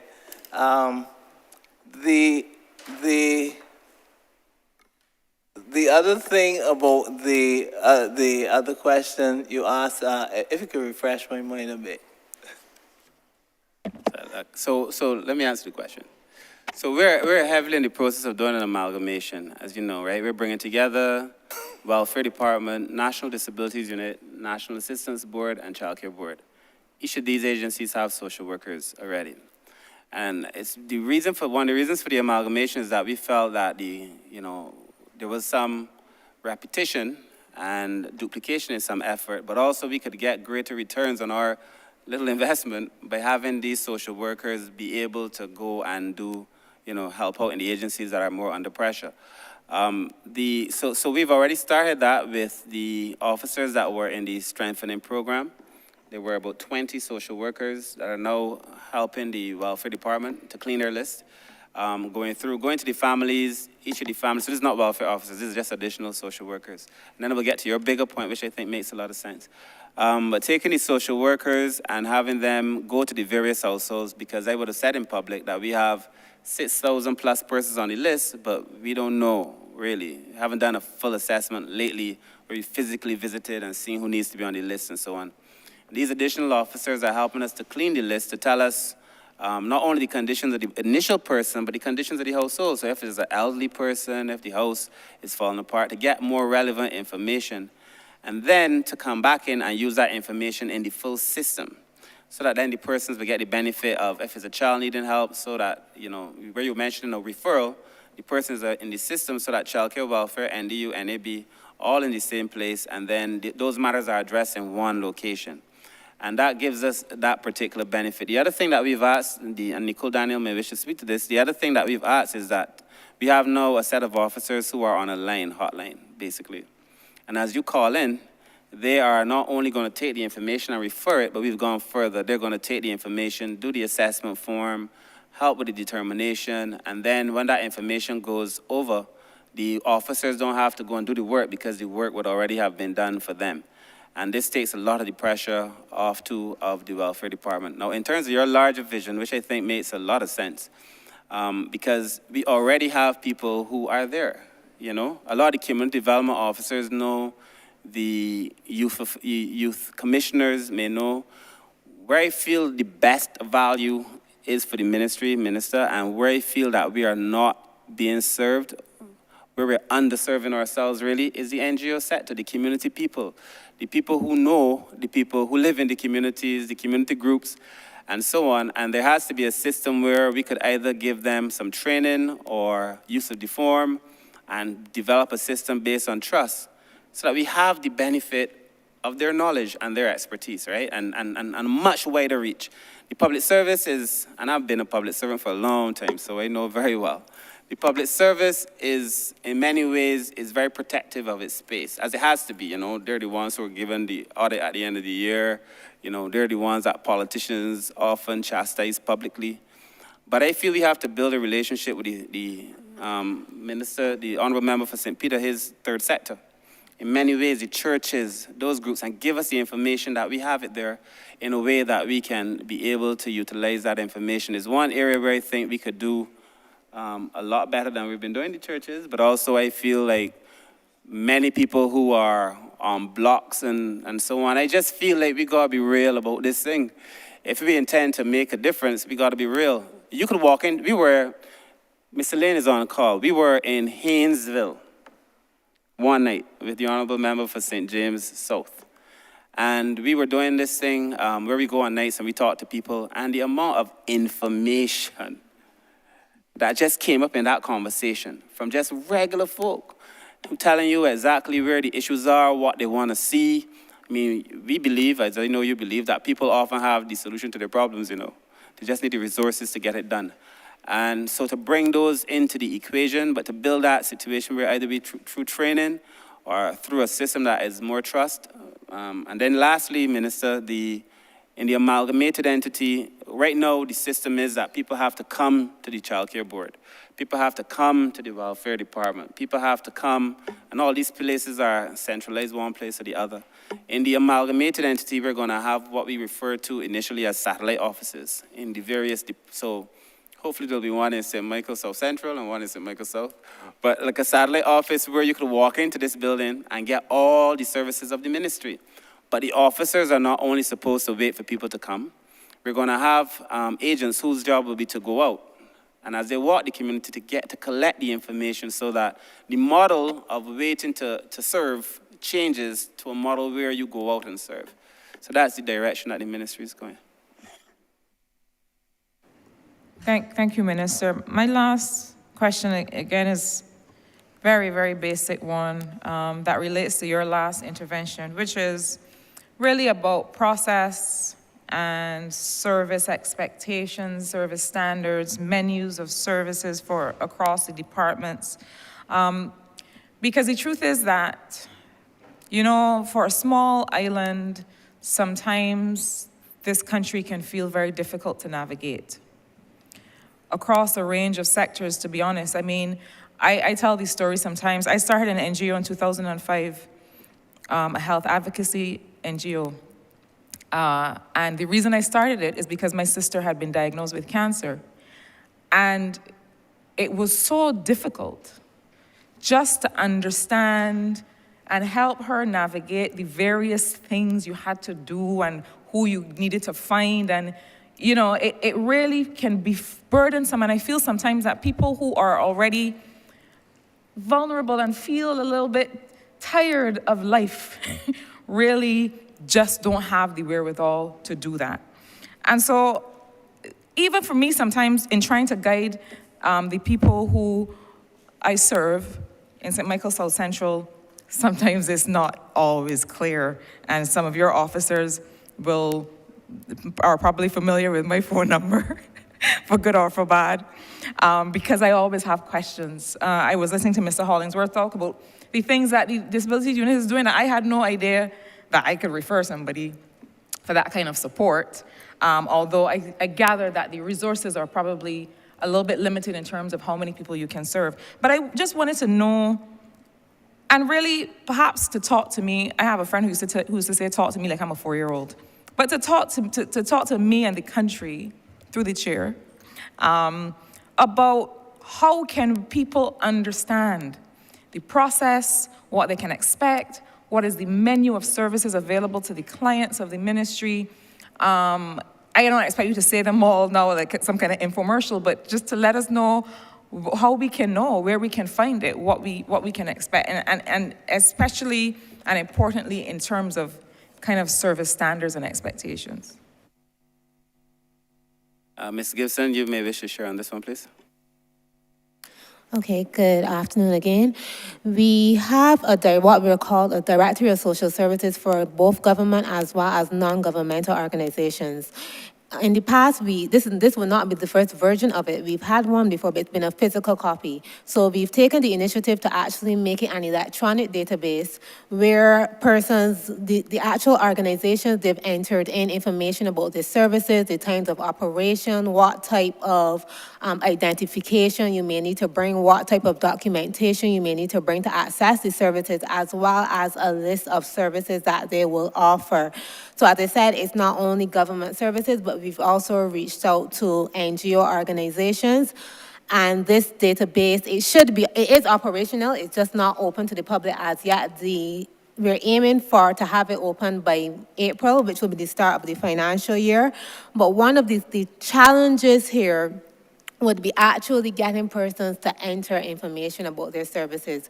Yes, of course, having the government organizations to enter their information, that would be fine, but having the NGOs and faith-based organizations, because As we all know, we need greater partnerships, and that persons not only come to the government for services, but also be aware of some of the organizations in their community that may be able to serve them. So we are working on this, and something is in the train where persons will be able to just go online and see what social services are available across Barbados once persons actually enter their information.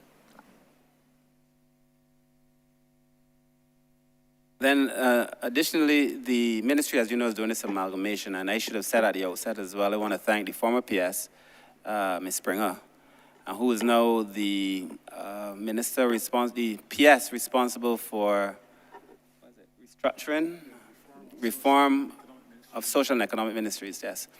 And working with her team, we've developed a kind of a customer map, a journey map, and it's in pictures, pictorial. So you can see what happens when you come to the door, what services are possible, and then what happens at the various stages with the services that are possible. So that is not done yet, but I know for sure I've seen it doesn't exist, it hadn't existed previously, but I've seen it. And we're just tweaking it to make sure that at each stage, the services that are reflected are actually the services. So that will be coming in conjunction with the amalgamation as well, which should make it easy for people, at least within the ministry.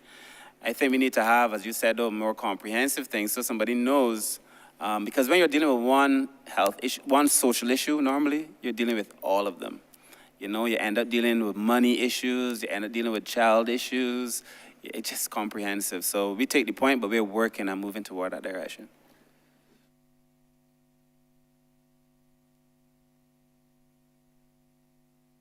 Chair Hubel, Chair Permanent Secretary. Minister, the technological foundation for the amalgamation is a Pulse MIS system, which is really going to make the services a lot more efficient and effective. And on this basis, I'm going to ask the project lead on this matter, Ms. Nico Daniel, to just give you some more details in relation to that MIS system that we are going to be implementing commencing next month. Nico? Hi, good afternoon. Nicole Daniel, Social Development Project Manager in the Strengthening Human and Social Development Project in the ministry. Thank you, Minister. Thank you, PS.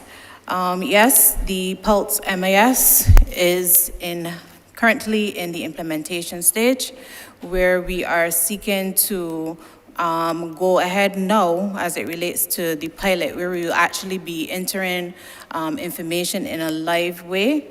The pilot is in the process through our partners at the Ministry of Innovation, MIS, to transfer the system from the Synergy, which is the MIS firm that we would have contracted to develop the system, over to the bunker and the data center at the Ministry of Innovation. The Pulse MIS will then store the relevant information in a centralized way. We would have a central repository of all the information across the social agencies so that we would have that holistic picture of what the client needs. So when the client comes into the department, we have that broad picture of what the client has already been through, what services they have already received, and we're better able to provide relevant assistance to the clients. So through that, and as well as the eligibility score sheet, which will be included as an aspect and a tool within the MIS, those functions can be provided, and any referrals, we have the assistance of the helpline, the ministry's helpline, where whether it's a faith-based organization, persons in the front line, to provide any referral services, and all this information can also be entered into the management information system. Thanks very much, Minister and team. I don't have a follow-up question, really just a very quick observation on the parenting program that you are embarking on. It seems to me that the challenge that we collectively, is perhaps a challenge of care. So parenting is one care relationship, but then there are care relationships of us as adults with our elderly parents or elderly relatives. There are other kinds of care relationships. You spoke about the housing issue and the fact that really sometimes what you're dealing with is a noise, right? You're dealing with a disagreement where people think that the place that they land, the place that they go to first is, well, me and you can't live in here together. And then it creates a crisis in that person's life. So I just wanted to encourage that more work for the ministry, more to think about, but perhaps to also broaden the engagement with people to be about care and not just that one care relationship that is parenting, because that might help with some of the other challenges that we're seeing. Thanks so much.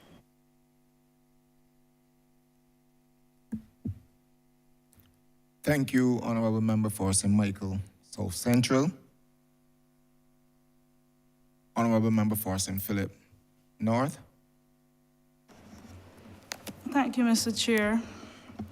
First of all, I want to congratulate the minister for doing such what I think is a wonderful job. He did aptly take the baton from the previous minister and carried on the race. What I want to commend you on, especially one of my favorite parts of what you initiated in the ministry, is the amalgamation of the various departments within your ministry.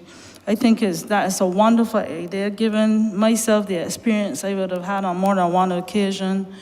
I had on more than one occasion, both in my professional capacity, and that is still my profession to some extent, as well as an MP, where I found it difficult actually reporting instances of abuse to the relevant departments, being sent from one to the other, to the other, to the other. So I think the amalgamation, as if it works well, should lend a lot to that. But I really want to concentrate now on two of the areas that I am particular, or one of the areas, or two parts that I'm particularly concerned about, and this is one of the things that keeps me up at night, is the abuse situation, both in the adult population, women mostly, but of course there are men and children.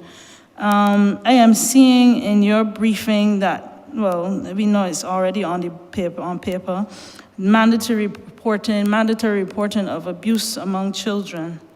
I want a little information on that, on one, how do we institute it? I took it upon myself to mandatorily report something and it never went anywhere. How are we instituting that? Does mandatory reporting involve which departments? Does it involve education, for instance? Is there adequate or will be adequate training among the teachers and other school-based staff? Do we have enough social workers? I've heard the argument that all schools don't need social workers, and I really do believe that they do. The reasoning in some cases being that there are no reports from some schools of deviant behavior or whatever, but we all know that children tend to internalize. So because there's not a lot of noise, that does not mean that children are not suffering from whether it be abuse or mental, sexual, whatever. And I'm concerned that do we have enough social workers in any sector really to fill the need? And what is the ministry? And I know this is in tandem with other ministries, this question, what are we really doing to ensure that there are enough social workers? I know that money is an issue with respect to payment, but I think there is really a strong need for it. What do we have? I'm probably going to put all my questions in one, so write them down. What do we have to support mothers and women who are being abused? I ask this question because, again, up to recently, it has been brought to my attention, a young lady, a mother, who was basically being abused by an ex, and to get many of them, a lot of police officers may not necessarily have the training to assist. I've had situations like this where the police officer basically thought it was normal if the lady got a slap and basically brushed it under the carpet. So I'm expecting that there will be some training of the police services with respect to handling mothers that have been abused and that need help. The court system is also a bugbear, which is not under you, but many women are having issues, for instance, with child support and having enough money to finance the children. And one of the things I always say is okay for the court to tell a gentleman, a father, that he has to find $400 a month, but anything lacking, the mother is always mandated to find it. What are our social services doing to buttress basically the need of mothers who are standing late child support payments, for instance, or none at all? The final thing I want to touch on, all related with these abuse situations, and many of our children that are in our institutions have suffered such abuse and hence were referred there. Transitional housing. I remember some time back there were houses at Sterling's, or there are houses, so I'm encouraging Minister, you have my backing, that unless they're willing to help to put transitional houses, not a square foot of Sterling should be given to housing. I support that wholeheartedly.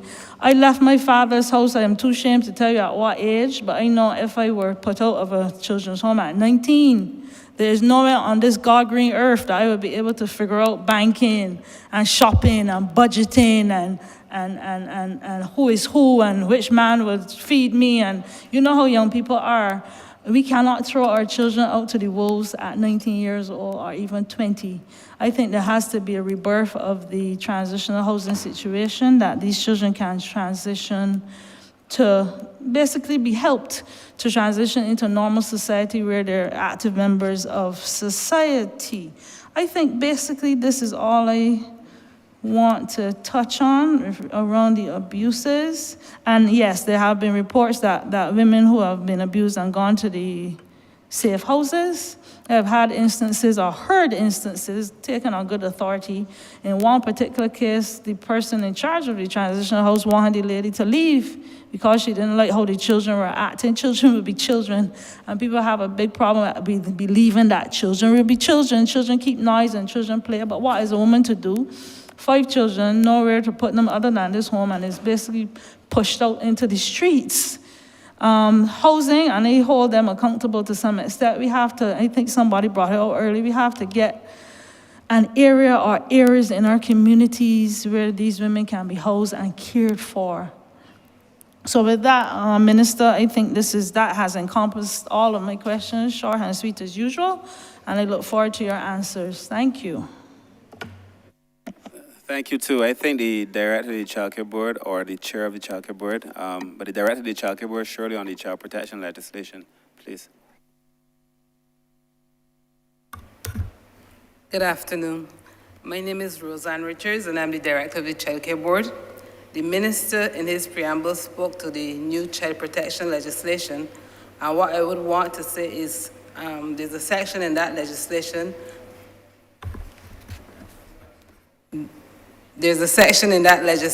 that would address the issue of mandatory reporting. I think that was the first question that the Member of Parliament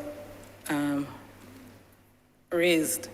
And in that section dealing with mandatory reporting, it sets out the list of personnel who would have to report a case of child abuse if they become aware of it. And that includes parents, medical practitioners, health practitioners, dental practitioners, nurses, mental health practitioners, administrators of hospitals or medical facilities, the principals or teachers or persons within the teaching profession, social workers and other social service professionals, law enforcement officers, and there's also provision for persons who would be able to collect data via the internet. Those persons who would have that information. Suppose information was put out there on social media. For those persons as well to report. The minister also, the Member of Parliament also asked a question about whether or not there are there's adequate amount of social workers. As a social worker. Before I lead you away, I know you mentioned who will be under the mandatory reporting, but what are we doing to ensure? In other words, if I were a teacher that had no training, and I'm guessing that maybe somebody was abused, but not really and not sure, how am I accountable without the adequate training? What do you have in place? So to answer that question, I'm going to use my experience. If I were in the classroom and I suspected something, and I didn't have sufficient information, just on suspicion, in the school system, there's a guidance counselor, and a report could be made to the guidance counselor, who would then follow the regulations or the path, possibly the guidance counselor, once she has interviewed the child or taken information from the child, then the guidance counselor could report to the child care board, and the child care officers would do an intervention, a further intervention. And the principal of the school, however, the guidance counselor shouldn't leave out the principal, so it is he or she is the manager of the school, and the guidance counselor, through the principal, would make the referral to the child care board.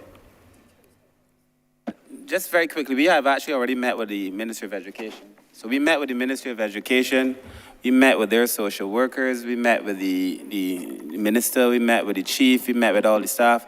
And so, in fact, in some of these more important parts, we've actually had their input. The other thing is that when this paper was approved at Cabinet had also asked for there to be the training necessary to go along for all of the persons who are involved. And the mandatory reporting in section 24, it speaks to very specific duty bearers.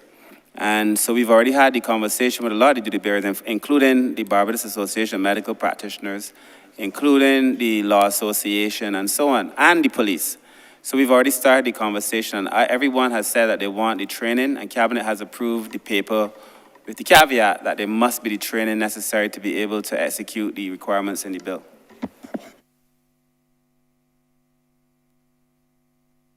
Sorry, Roseanne, continue. With reference to the question of the police, I'll come to the mothers afterwards. With reference to the question of the police, last year, for the first time, Barbados observed Child Abuse Awareness and Prevention Month. And in October, we had a stakeholders workshop for the police officers, who are a critical group of personnel that we work with in order to deal with child abuse matters. However, we are in the process of developing the protocols that the police would use once a report comes into them in relation to what they should do, and liaise with the child care board to have the matter activated. They will deal with the criminal aspect. We will deal with the psychosocial treatment for the child or children or the persons who would have been abused. In relation to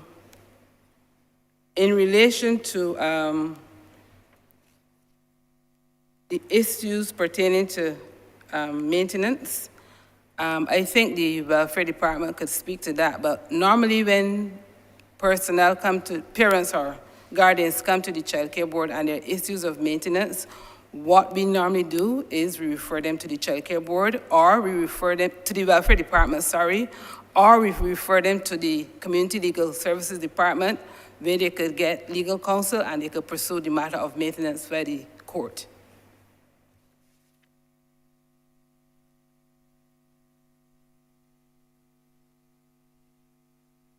Chief Welfare Officer. Yes, thank you, Minister. So I want to speak a little bit with regards to the question about domestic violence or abuse towards women and the part that our department would play in that. I don't think a lot of people know that there's a family services section within our department. We tend to focus a lot on the national assistance, distribution of benefits. But the family services section deals with matters pertaining to family dysfunction, marital breakdown, domestic violence, and we assist the court with reports to help in their deliberations in matters pertaining to divorce, maintenance, child access, and custody. Now, if there is a situation where there's abuse, and let's say the police refers it, the police gets involved and it goes to court, the court will mandate that the victim and the perpetrator attend counseling at the welfare department. And then after the counseling, we have to provide the court with a report to show if there was any remorse, to look into the circumstances that led to the abuse, and to advise the court going forward. Part of the referral system would be to make the connection between the battered women's shelter and the client so they have a place of safety to go. We would also help the children if the men aren't maintaining the children, or in some cases, if the children are with the men and the women aren't contributing, we would try to have a private maintenance agreement through the welfare department. And if that fails, then we would refer to the court. I'm not sure if that answers the question. I think I got a little lost along the way. Yeah, I am familiar with all of that. The public might not necessarily be, but as I said, I know of more than one, more than two, maybe more than 3 cases where it sounds good on paper, but is not actually implemented. Women out there are forced, well, you're amalgamating now, and this has come up many times in this house, in this very well, where the response at the welfare department was less than stellar. Some of the, and I really don't want to implicate your officers, but some of the responses or some of the answers that some of my constituents, my female constituents, have had to put up with, I don't know if I would have been so calm in such office.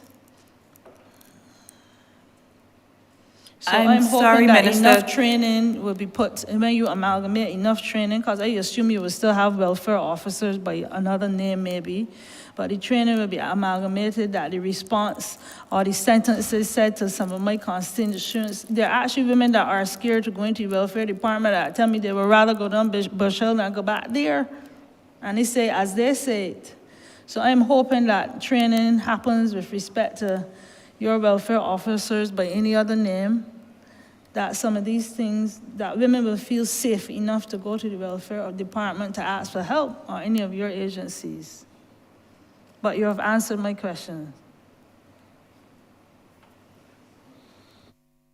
Chairman, it'd be prudent to get the perspective of the head of the Bureau of Gender Affairs, Mr. William Warner, on this matter of abuse against women. Mr. Warner?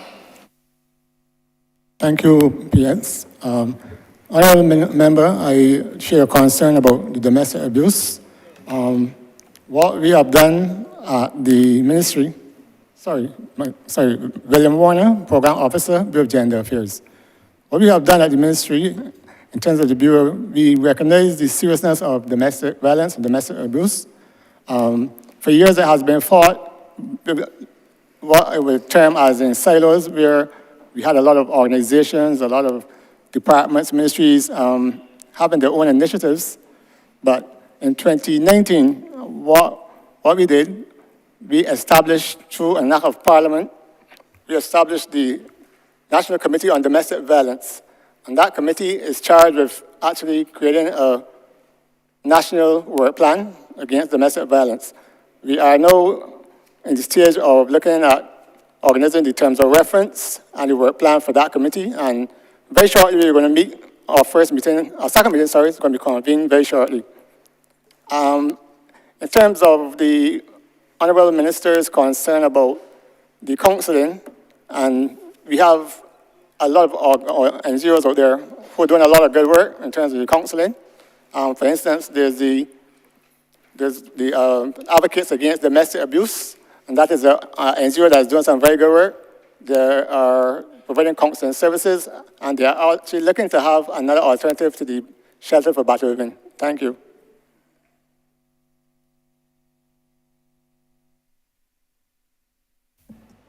And plans for transitional housing for those coming out of the children's home? Any plans?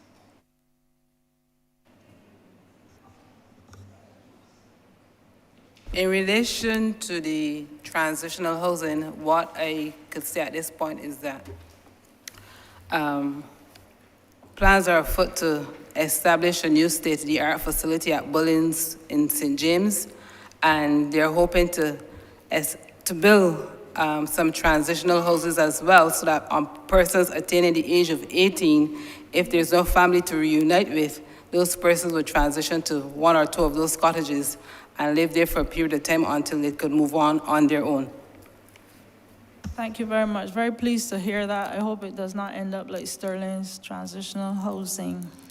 But I appreciate all your answers. Thank you very much, Chair. Thank you.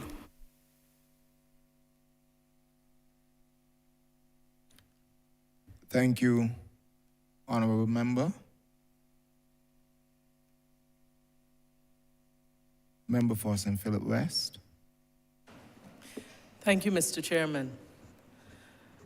First, I want to thank my colleague from St. Philip North for raising the question of child abuse. It was certainly one of the questions I was going to raise, but I believe that the minister and his team have responded to this matter. And in that connection, I want to thank the ministry responsible for people empowerment and its agencies for the support that it gave to our Ministry of Education when immediately after we came out of lockdown, where we saw where students who would normally go to school to escape some of what is happening at home, having been confined to the home for an extended period of time, we saw the level of abuse that was at a level that was alarming. And I want to thank the Ministry of People Empowerment for the support you gave us in responding to some very horrific situations that we had to witness once the children had come out of lockdown.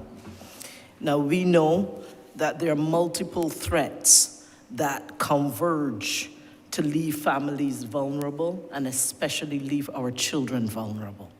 This is whether it is unsafe homes, this is whether it is food insecurity where they don't get enough to eat at one time or another, and this impacts in the school their ability to focus and their ability to concentrate and therefore their ability to learn. It also impacts their behavior. And I started here because I also have heard the minister speak and others of the 1,000 Family program that seeks to bring a more holistic approach and a multi-agency approach to the work that has to be done to address the stories of vulnerable families. Because what we are seeing in the schools is that often where there is a child that is manifesting behavioral problems or having significant learning problems, where there is a problem associated with the child, it's usually an environment that's associated with that child. And I'm hoping that the 1,000 Family program will help us to address in a more holistic way that whole of family approach that would also engage our children in a meaningful way. So my question, Mr. Chairman, is how is the 1,000 Family program likely to be rolled out? How is it likely to be implemented in a phased process? How is it likely to work in collaboration with other agencies and ministries, including the Ministry of Education, and what is the scope for that program? Thank you, Honourable Member. I will ask Ms. Nicole Daniel to respond and to give some detail on the 1,000 Family, now called the One Family program. Hi.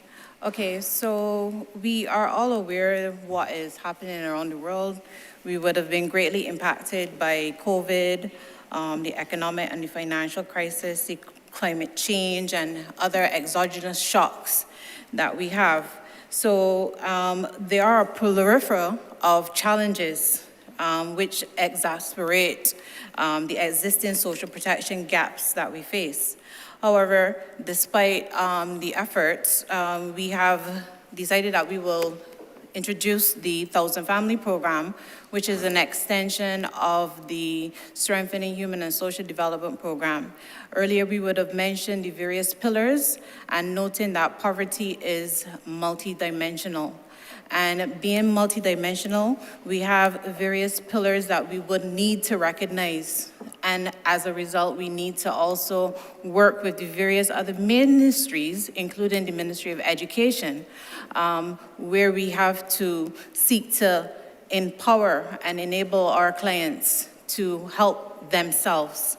The other agencies that we will also seek will be the Ministry of Health, family dynamics as it relates to counseling, personal identification, and some other pillars. We have housing as well, which is a very critical area, and the Ministry of Labor, where we are seeking as it relates to employment. The 1,000 Family Program, as we roll out, we will seek to undergo various assessments. The assessments and the referrals that will come in from the various entities, the faith-based organizations, the community-based organizations, the frontline officers, the social agencies themselves, where we identify persons who are vulnerable and who can benefit from this holistic intervention. We are seeking to move away from just providing the general assistance, but to offer persons ways and means to help stabilize them, to empower them, to enable and have that transformational aspect of the household.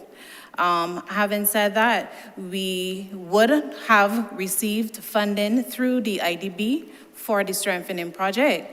And this one, we are looking for our families, our friends, our neighbors to assist in this approach. I believe that if we aspire together, we can achieve together. And by doing that, we will build our nation better. The 1,000 Families program, once the assessments are completed, we will have the relevant scores based on the ranking, and we want to work with those obviously most vulnerable, and from those selected after we have done the eligibility score sheet, we will seek to work with these families on a holistic level, engaging them with them in the various aspects and the pillars that I would have mentioned earlier. And through this intervention, we will seek to have this empowering nation, so where we can see these households move from a stage of dependency on the system to a stage of independence, and thereafter to interdependence. We will, based on our model and through the IC Bridge, we would have recognized that it will take at least a minimum of 2 years intervention to have the mindset as well, because it is largely based on the mindset of families in order to move them out of poverty. So this 2-year intervention with the assistance of the social workers who will meet the families where they are and carry them through the program, helping to empower them, improve their livelihoods, seeking opportunities for them where they can seek levels of employment, entrepreneurship. We would have just partnered with 10 Habitat to promote the use of entrepreneurship within the society and help those persons to get back on their feet and less dependent on the state. But through this 1,000 Family, we want to utilize, as I said, the community, the society in general, to work with us to help our families and those less vulnerable. And if there is an instance where we can adopt a family, and not adopt a family in a financial sense, but adopt a family as it relates to mentorship, coaching. If you have a family, a client or a household that you recognize needs that extra push, that mentorship, that is what we are also looking for, as well as, counseling, ensuring that the children as well in the household will be able to benefit from the program. We will have further details with regards to the program upcoming, but this would lend the general basis of what the program is about. Mr. Chairman, I think it would be prudent for this honorable chamber to perhaps be informed of some of the lessons learned from the IDB-funded Strengthening Human and Social Development Project as it relates to those families who benefited from this program, because it is on the basis of that program that we're going to be rolling out the One Family, 1,000 Family program. So I think Ms. Daniel may be prudent if you could just, if at this stage, identify some of the lessons learned from the IDB-funded program and how we can utilize those lessons to ensure the successful implementation of the One Family program. All right, so we would have recognized that we, obviously, as a ministry, we can't do it alone. We would have worked with the Ministry of Education, as I said earlier, to assist those clients in getting the relevant educational assistance. We would have recognized that there are some gaps in the system as it relates to remedial. And that is one of the things that we are addressing. Some clients are a bit shy and a little bit proud, where they don't really recognize the need for getting these remedial needs met. But once they have entered into the program, you recognize that there are instances where many of those persons who would have undergone the relevant training as it relates to the remedial have become more empowered in themselves in hoping that, and wishing that this is something that they could have taken up before, or haven't gotten the opportunity, actually, to receive such training. We also recognize, in terms of health, we have many clients who do not seek to engage in the health aspect of it. We recognize that during COVID, our resources would have been targeted more so to COVID. And what we would have done as a result is that we would have used funds under the project to implement a health team of medical doctors, a health team of nurses, and a data records to keep the records as it relates to the health. And what we would have found is that many persons would have come out to get the basic level of screening, and that is what would have been absent in the majority of these cases, where we would have recognized that persons had various issues as it relates to their health challenges. Dentistry definitely would have been an area where we found that many persons needed the relevant assistance, and as we know, the polyclinics would only assist for those persons, for children mostly, and rather than the adults. So we would have gotten the opportunity then to provide assistance for those persons to receive the necessary dental care. It would be remiss of me if I do not mention the aspect of housing. And while the project definitely does not provide funding as it relates to housing, we must recognize that persons in those environments, they definitely require some advancements as it relates to housing. We want to empower persons, but we have to recognize that sometimes their homes and their circumstances where they are sometimes prevent them. And while we may want to empower them and try to ensure that they go to the relevant training and the educational areas, that sometimes when they have to go back home and look through the roof and recognize that they can see the sun, the stars, and the moon, that it is very difficult for them to, feel empowered to get up, to go. But, we stick with them, we push, and we try to encourage them to go beyond what is there. And I think that some of those are some of the challenges that we would have recognized in the project and that we will seek to overcome as we go through the 1,000 Family Program. Thank you, Honourable Member for the City of Bridgetown. Thank you again, Mr. Chair, for this opportunity to come in a different capacity. I want to start, like everyone, not just in vain, but sincerely to thank the Minister and the Ministry for the work that have been done on behalf of the people of Bridgetown. And on behalf of the people of the City of Bridgetown, I would like to thank you and for the work that's been done on behalf of the people of Barbados. I congratulate you because in canvassing my constituency for this exercise, I like to speak on behalf of the people, so I need to speak with the people. Although there were still some concerns, pockets of concerns, with many aspects, and particularly seeking welfare and stuff, I can tell you that there's been a dramatic improvement, even seen here in this exercise, because I sat next to you last year at the same time. And you would have to admit, Minister, if you're being honest, that the type of questions and the type of comments that we got towards the welfare department has been markedly different. I say this at the risk of understanding the member for St. John has not contributed as yet, but I'm sure when he contribute, he would add to the chorus of sincerity towards the improvement of the welfare department. I want to give you this opportunity to tell this chamber and the public about some of the work and give the chief also the opportunity to speak of the scope of work in terms of not only surveying, but in customer training to emphasize and to drill down on that particular aspect, as it is important about treating to our people with the dignity and you spoke about in your opening comments. So that's really my first question and comment to you and the ministry.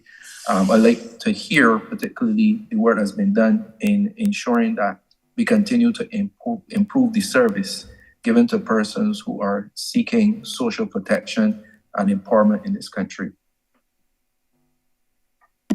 Thank you, Honourable Member. I also would want to thank you, obviously, as Paralsec in the ministry for about 9 months, and obviously the work that you did, and I'm glad that I know that you are away on business, and I asked you to come on, and I'm glad that you came on. I also want to thank you publicly, too, for the work that you would have done as Paralsec and for the work that you do in the city. I think the Chief Welfare Officer should speak perhaps to some of the things that she has done as well, and the nature of the transformation that we are working on, not only in welfare, but in the ministry, but specifically in welfare for now, I guess.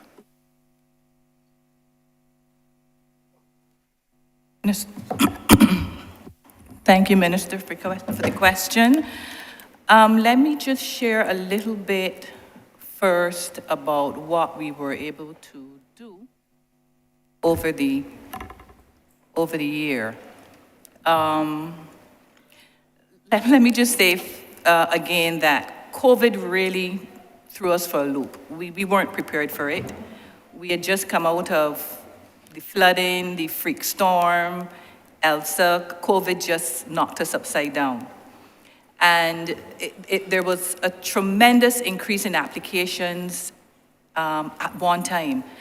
And we saw figures moving from pre-COVID figures for cash grants, moving from 3,000 beneficiaries to over 6,400 beneficiaries at December. We saw food quadruple from 1,000 beneficiaries to 4,000 beneficiaries.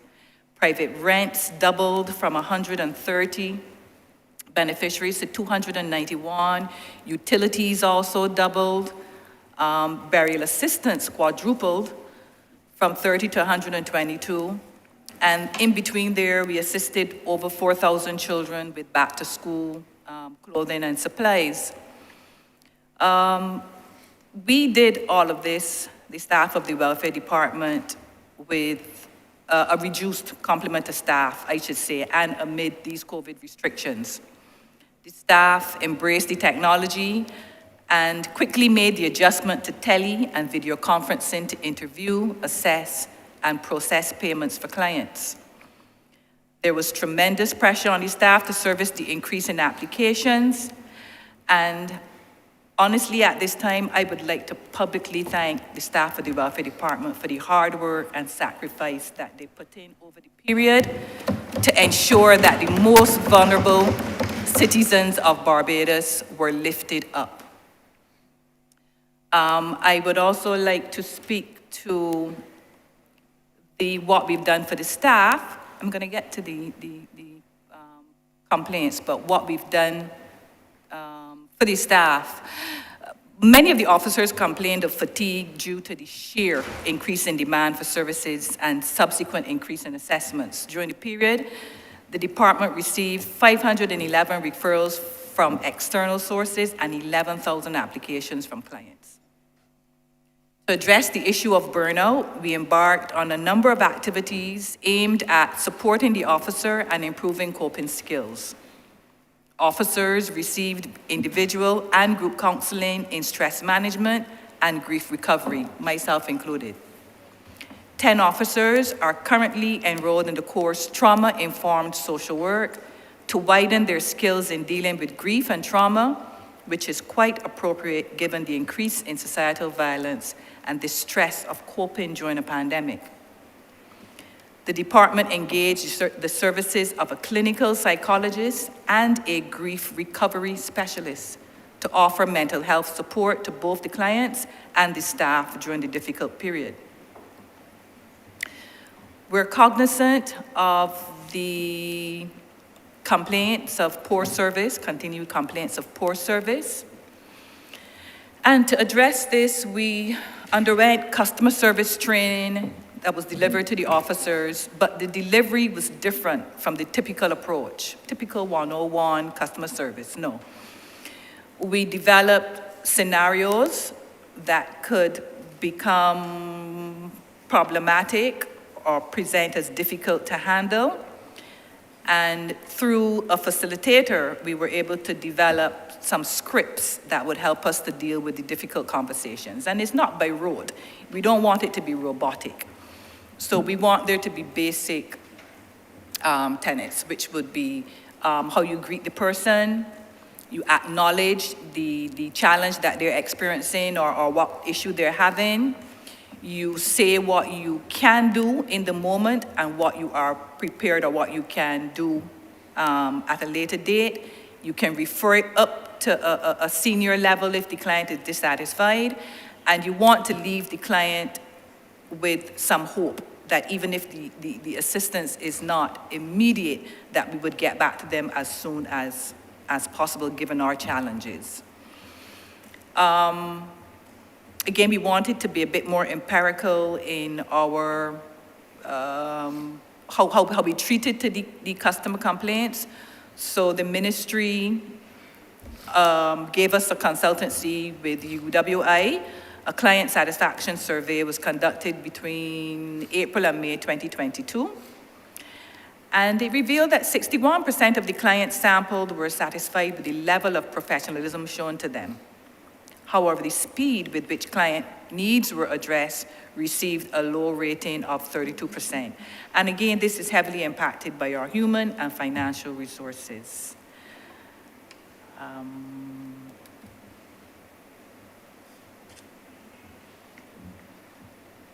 I think I'll stop there for now. All right, thank you, Chairman. That's back at me. Yes. So as I was listening, I say, welfare department has a story to tell. And especially with the public survey, we spoke a bit about data before, having the data and treating to the data. So we may not be able to fix the human and financial resources overnight, but that data should tell us that we need to engage in public education campaigns to ensure that the public understands the limitations and have more realistic expectations, while at the same time trying to improve the situation.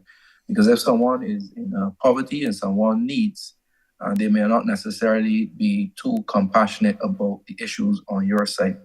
The second question I want to ask is in relation to gender.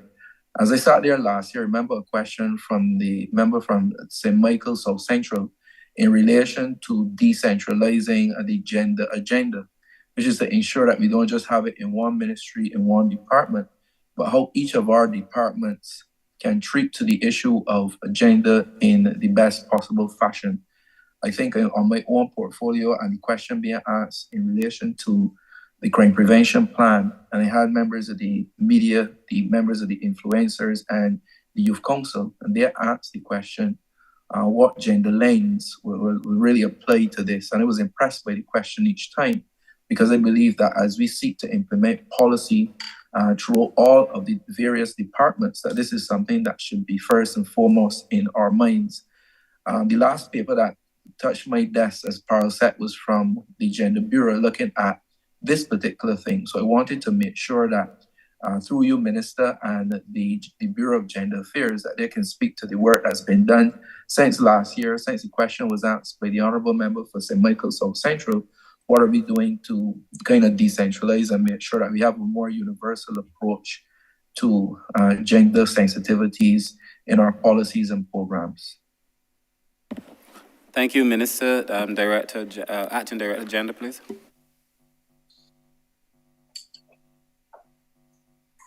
Thank you, Honourable Minister Lane, for the question.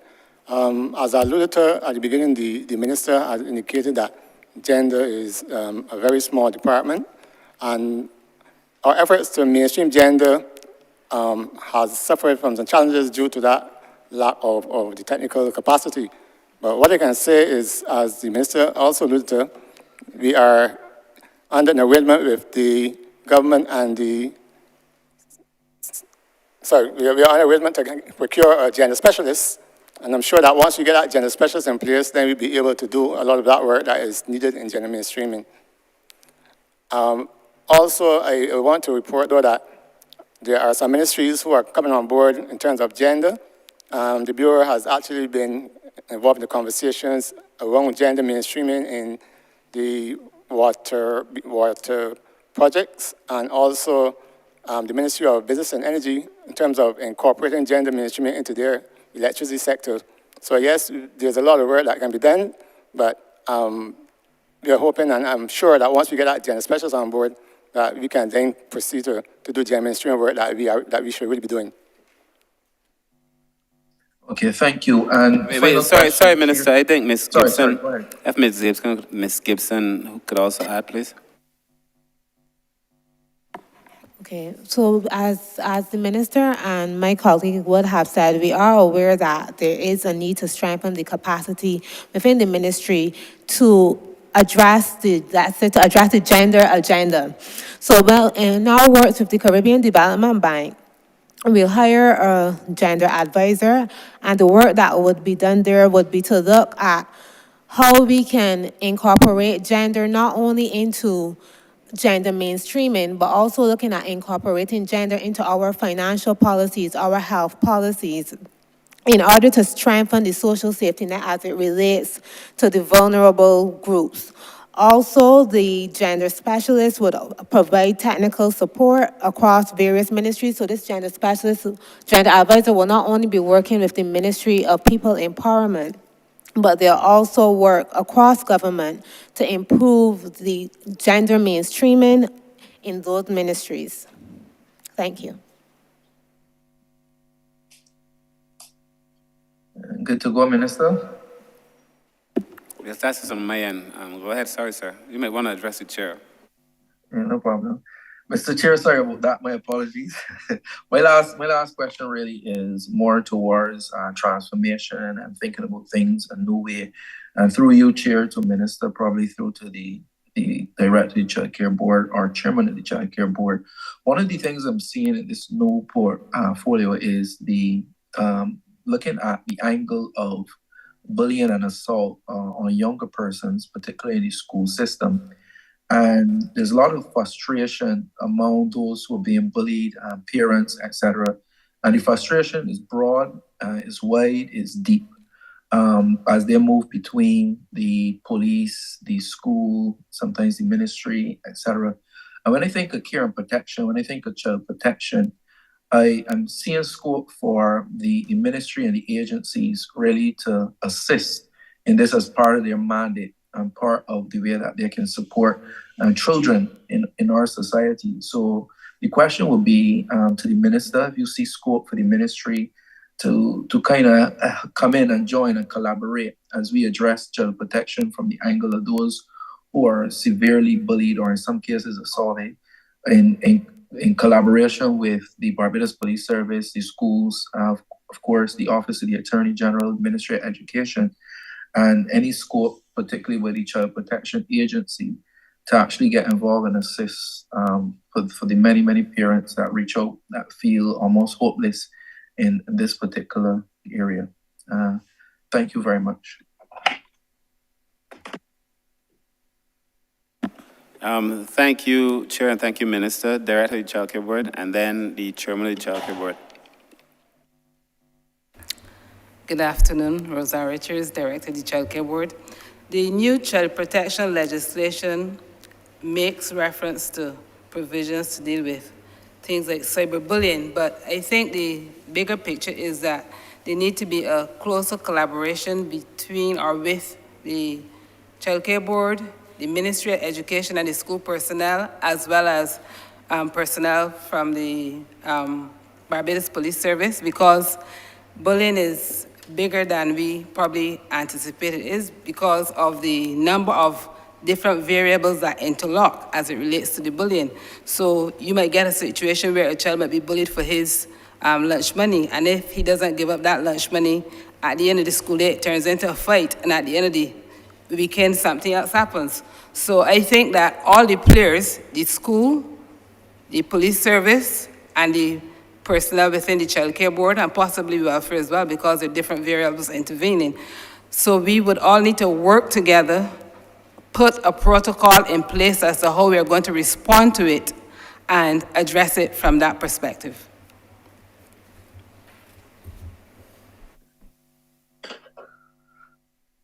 Good evening, all. I'm Catherine Jordan. I'm chairman of the Child Care Board. I just want to say in earlier times when a teacher took up a job, what was told to a new teacher is that there were 3 socializing agencies that should accept responsibility for a child. I think this is still true today. The home, the school, and the church. I don't think the socializing agencies have changed. So I guess this is just to emphasize that we must, I don't say go back, we must find new ways of bringing those 3 together to engage in the best interests of the children. The child, I don't like terms like bullying either. I think when we name something, I don't know if I'm considered, when we give something a name, we cause it to live. There was a time that children got into conflict with each other, and without naming it, we corrected it, we dealt with it. Maybe we have to stop naming so quickly and deal with matters as they come. We have to find a way to cause the principle to bring parents closer to schools. Children bring to schools what they learn at home, and we as school people, school teachers, principals, I believe, must find a way to teach children the values that we want them to learn as far as development of the society. We know what we want to cause a society to have the standards that that society wants. Societies have leaders. I do not know if these things can happen without being intentional, without expecting the schools to be intentional in what they do. So if we recognize that homeschool church are the socializing agencies, I think we have to mandate that they be brought together. We have to nudge school and church to bring the values that they want into schools. And if the leaders in society expect this to change, I think that we have to pretty much take action rather than label, rather than name. And I would recommend being more intentional in how we ask that they be brought together. People have accepted, the people you want to come to PTA meetings don't come. But I do not hear anybody who goes further than that. We have to find a way to bring them or go to them. In earlier times, the church was used in the community to bring resources, health resources, the welfare, the nurse, in the community nurse, I think that's what she was called. In earlier times, the community nurse came to the social center. She came to the church in the community. Maybe we have taken ourselves out of the community. I think we have to take services into the community, use what buildings are there, and bring the services back to the communities. Where parents want empowering, the socializing agencies must get together and bring the empowerment back to the children, where the school has taken itself out of the daily life of the children. We could go back to many, many old stories, but I think that there is a need to recognize and identify again where the socializing agencies are and be more intentional in ensuring that the values we want taught are taken to the people rather than waiting to correct them by labeling, by psychologists, by therapists, and so on. Minister.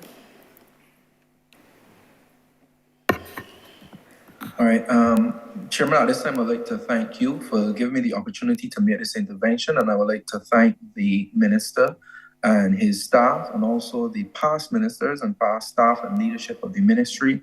And you've definitely brought a new energy and excitement to the ministry that is demonstrated day by day. The energy you've brought to all the sectors, the 9 agencies, but particularly the 4 main ones. I've had the pleasure to work with the ministry and will continue to work with the ministry in the important hard work that you and the ministry continue to do. So congrats and hats off, and thank you, Chair, for giving me the opportunity to make this contribution.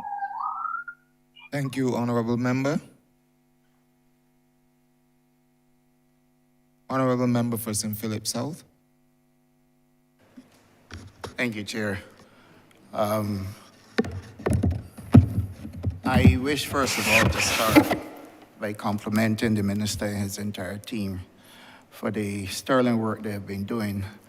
One, with limited resources, both financial and human, and at the same time having to grapple with a situation that we've never experienced before in our entire existence. And that is that 2 years of COVID when this entire country was in lockdown.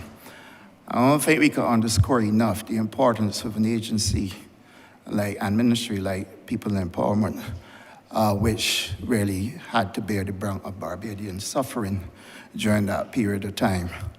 And for that, I wish also to acknowledge and compliment the former minister, the Honourable Member for St. Thomas, for carrying the load at that time and making sure that we give Barbadians some semblance of hope with all the programs that were developed at that time. Mr. Chairman, I feel as though we need to find out more from the ministry about process and approach, since I am cognizant of all the programs that are being done.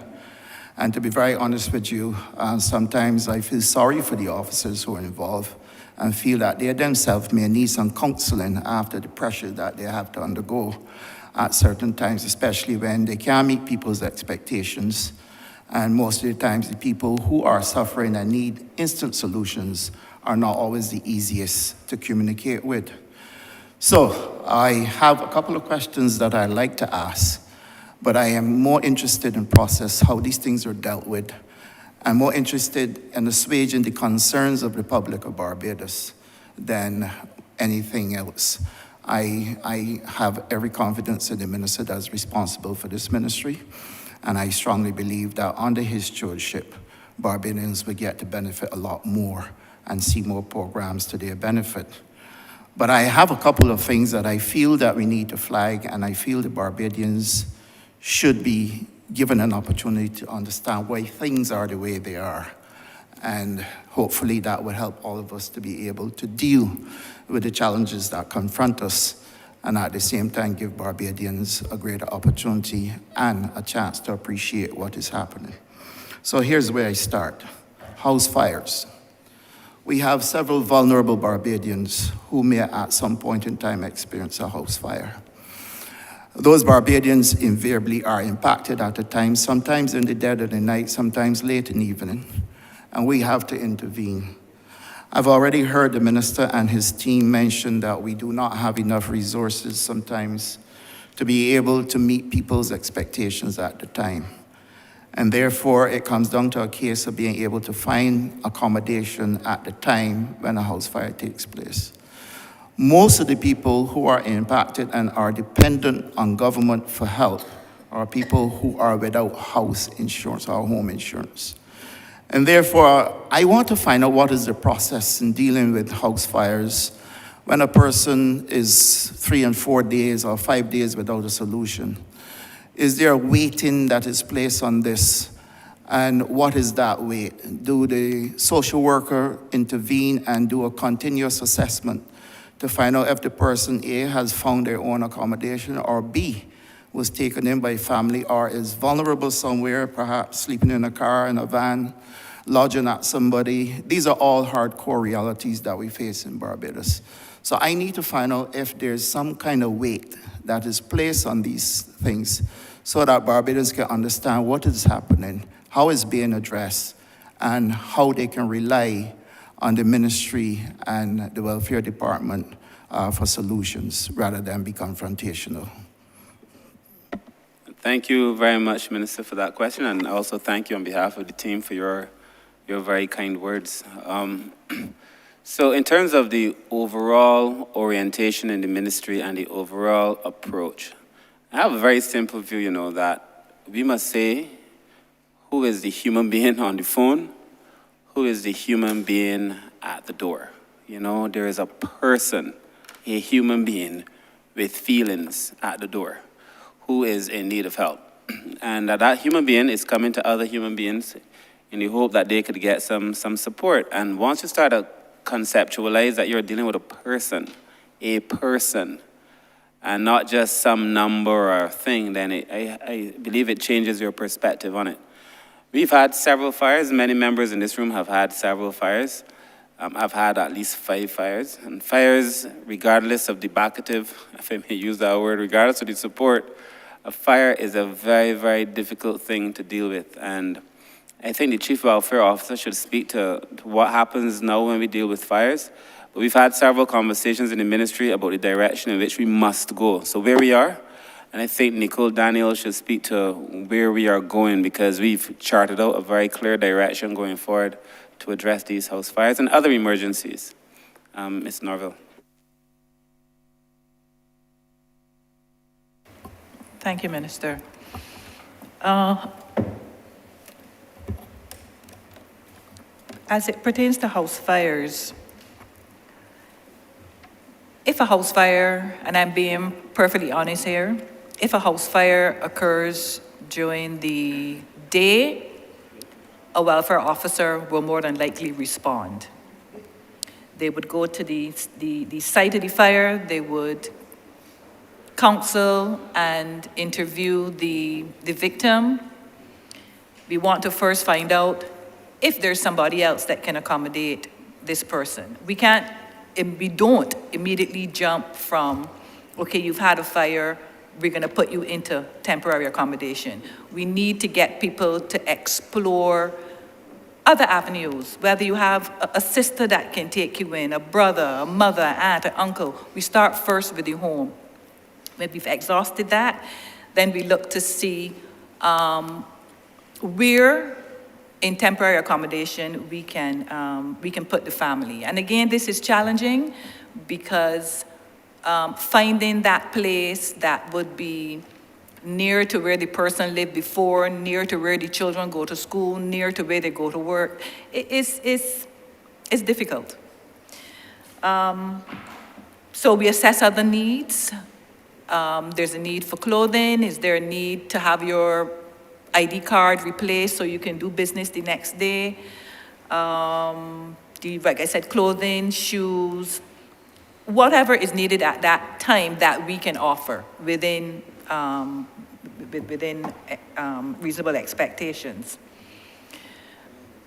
The follow-up, again, goes back to the housing stock that is available to that person who's lost their home. The transition, we may temporarily place them in a hotel, a guest house, but we know that's not sustainable. So the transition then from the guest house to a long-term solution for housing remains challenging for us. And we will continue to work with our partners to see what can happen. I know currently in the ministry, we are working towards a 24-hour response system. That can treat the fires as well. And we've had some discussions with the fire service, but I want to ask my colleague, Nicole Daniel, if she would expand on this. Thank you. Thank you, Deborah. Yes, we have currently the 24-hour helpline, 536 HOPE. We are looking for that helpline to offer hope for those vulnerable persons. The 24-hour helpline is currently in place. Sorry, Nicole, could you repeat it slowly so the public Sorry. can hear the helpline, please? 536-4673 or 536 HOPE. Right, so as I was saying, the helpline is currently in place for 24 hours. We would have met yesterday only with the Barbados Fire Service as it relates to engaging and partnering with them to assist those persons who would have been a victim to the fire. In the event that a fire occurs, Ms. Norville from the Welfare Department during the day would send the social worker. But in the event of a fire after hour, we are also trying to put protocols in place to provide for that family in the immediate instance, as well as having the necessary follow-up thereafter with the household. The fire service, we are looking to see if the provision of care packages on the immediate basis of those key and essential items can be provided to the family until they can get to the supermarket on the next day to get any relevant items, or to town to get any other items as it relates to clothing. So from the helpline's end, we will have that availability of the social worker, as I said, to ensure that the needs of the persons who would have encountered the fire would be met. We also need to partner, especially with persons as it relates to housing. We would have mentioned earlier that we do not have an onset of housing available, but we need to work more with partners who can provide that level of housing so that in the event of a fire, we can get those persons into immediate shelter, even if it is temporary in the first instance until further accommodation can be provided to the victim. Thanks. Just as a follow-up, I was hoping that I would have heard a bit about counseling, especially if it involves a family of little children, given the fact that I have had the experience of seeing children cry because their school clothes were all burnt up and school was going to be the Monday. And to be very honest with you, by the Monday there were no school clothes, and therefore you have to be scrambling, asking for sponsorship, etc. So if that is not part of the protocol, I would strongly recommend that it become part of the protocol, because this is something that we need to address. A house fire is a very traumatic experience, really, even for a single person. And when it happens when you're sleeping, it makes it even worse. So I would personally like to request that we drill down to some kind of counseling as part of the response to that. The other thing that I'd like to raise is... Sorry, Minister, could I just ask Ms. Norville to respond? That's a very good point. Sorry, Minister, I thought I mentioned it, but counseling underpins almost everything we do at the Welfare Department. So counseling definitely is administered to those persons when we go to a fire, because we do recognize that it is very traumatic for an individual to lose everything that they have and not know where they're going to go and how they're going to get their stuff back. So counseling is definitely a part of the process. Thank you very much, and I'm sure the public is happy to hear that there is counseling that will be available to them who have had the misfortune. The other thing that I'd like to raise, there are several young people, but what really strikes at the core for me more is young females, and when I say young, I mean young, in the late 20s, early 30s, who would have approximately 2-3 children living in a household where there's a huge family. And you'll find that in that family, for some reason, there is no harmonization. And so there's a lot of conflict within that family. Those females invariably suffer either at the hands of a grandparent or a parent or uncle or cousin or whomever. And the children then are subjected also to that hostility in that housing environment or that home environment, if you can call it that. What may happen is that those parents sometimes become extremely suicidal. And I have had calls where a single female parent literally said to me, if something doesn't happen, I'm going to have to pray for my children because I'm going to have to do something to take me out of this misery. Even to think of it now, it hurts to the core. In reality, a social worker would have seen that person. And I'm sure counseling would have been given if a social worker would have seen the person. But I go back then to the urgency and the waiting that is placed. And if there's some kind of waiting that is placed on a situation like this, because I recognize that you're challenged to find accommodation for people. And if there's a wait in place, is it a 1 out of 10? What is the score? How often is that person seen? What is done for the children? Those kind of things I think we need to share with the public so that people in situations like these can understand why things are the way they are and how they're being addressed. Thank you, Honourable Member. And through the chair, the question, I mean, that really goes to the root of a lot of our social challenges, you know. And of course, it is not a situation that can be solved in this ministry alone. That is why we really need to have a multi-sectoral response to most of our social problems. You would recall that the Honourable Prime Minister, surely the Deputy Prime Minister would remember, but you would recall that the Honourable Prime Minister spoke of the density in a lot of our houses for people, particularly in housing schemes like the Pine, Haynesville, Silver Hill, Gaw Hill. A lot of these facilities that were built to accommodate one generation, and then those people have had children, who've had children, who've had children, in some cases who've had children. And that you have 5 generations living in a house that was built to accommodate one generation. And so because of that, you have a situation where you definitely have overcrowding in a household.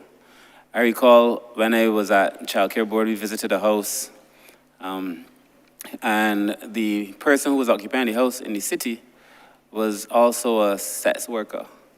And the bed was in the middle of the room, it was a room, and she said that the children, because the officer was saying, you know, this could be damaging to the children, and she said she makes the children face the wall. So that the children are in the room, and they obviously see this. This is an extreme example because that's transactional sex, but clearly when you're living in a household with so many generations, the things that children see are often things that they should not see.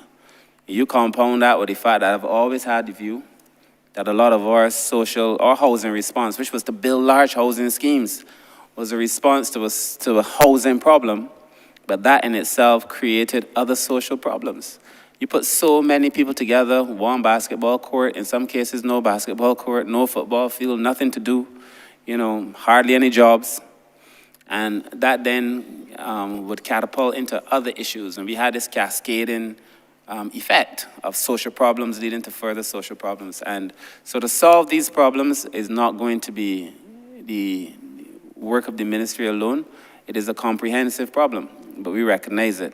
And that is why I think the policy that the government has now, which is to try to take some of the density out of a lot of these housing areas, is going to be critical. And to be able to alleviate that pressure in the houses, that is compounded by poor housing in many cases, no income in the households.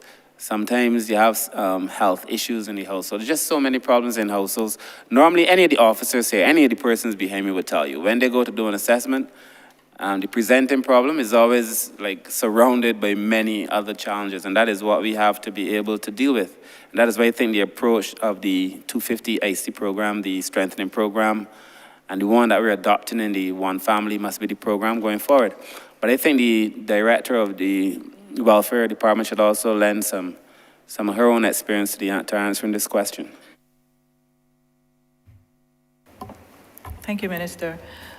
Yes, it is very challenging for us at times to meet the demand for counseling, and sometimes the cases are very in-depth or intense in nature, and we need help. And we do contract services of a clinical psychologist, a child psychologist, and more recently, a grief recovery specialist.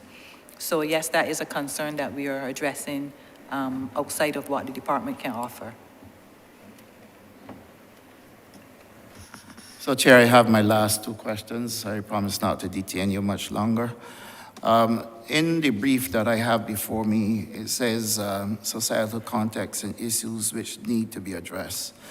And your first bullet speaks to protracted economic downturn, which has resulted in inflation, increased costs of living, and therein increased poverty, inequality, and vulnerability.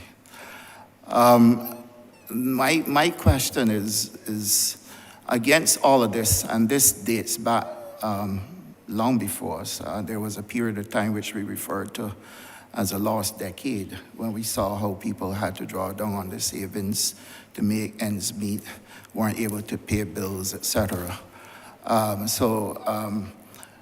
We are obviously in the throes of what is developing as we know it to be as genteel poverty. I think the honourable member for St. Michael South Central did speak to this in her presentation. But as an adjunct to that, Minister, if you can tell us where your ministry is in terms of how we are addressing what is developing in terms of genteel poverty, where people are literally ashamed to disclose what is happening to them. Their pride is still standing before them, but they are unable to pay bills, they are unable to buy food at times. And I do recall that when we were in the COVID lockdown period, I think one of the greatest challenges we've had was addressing people who wanted care package because they were in genteel poverty. Is there a strategic plan going forward to deal with situations like these and to be able, one, to help bring people out so that they don't feel that they need to hide it, and two, to be able to address it either by way of counseling, help provision of jobs, those types of things? Thank you, Honourable Member, for the question. It is one, obviously, that we are dealing with and struggling with in a way. Although the concept of genteel poverty really is, is taken from our British idea that people who used to have these lavish houses and lived well now have these massive assets and appear to be living well, but that they're really poor. And in our colloquial use of it, it is meant to convey a person who may look as if they're doing okay, but who is facing serious circumstances.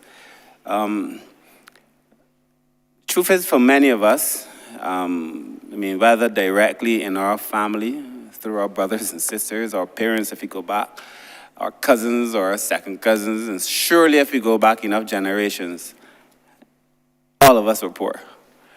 Our bloodline, for most of us, many of us came here against our will on a ship, tied to the bottom or chained to the bottom, and worked against our will on a plantation. That's how all of us of color started. And somewhere along the line, we seem to have thought that many of us have risen above that, and thankfully, because of the education and so on. But one of the most, I think, unfortunate experiences that I've noticed in my lifetime is that when people sometimes get the opportunity to rise above their circumstances that they were born into or that their parents were born into, they have a way of looking down on other people who remain there. And it is one of the most unfortunate realities for people who do this kind of work. And then, obviously, a person who figures that if I come forward or if I say that I'm dealing with these issues, I don't have to subject myself to an unkind welfare department, as they may think. the judgment of other people who too might have been able to rise above their circumstances, many of whom are also suffering, and they don't know, and then have to subject themselves to that judgment. And so many people who need help aren't coming forward for the help. It's like people who are ill, many men, because men are more guilty of it than women, regrettably, but a man who is ill waits until the condition is so bad to present to the doctor for help. And at that time, the thing is too far gone, and sometimes it could be terminal. I think we have to get past this idea that there is some sin in being poor, some shame in not having assets. You know, I think the poorest man is really the man who doesn't treat another person well, or a person who thinks he has made himself a big man by trying to make another man feel like a small man. And I think we're trying to build that into the way we orient ourselves in the ministry, so that everybody who comes before you first and foremost is a human being in need of help.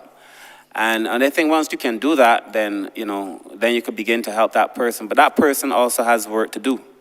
Because if you're thinking that there is some sin in being poor, then you also have your work. And you don't want to come forward to help your children. You don't want to come forward to help your mother. You're leaving your mother to suffer, many people. So I think at the end of the day, in relation to this issue, we have to, first of all, work with a lot of NGOs, I think in a practical way.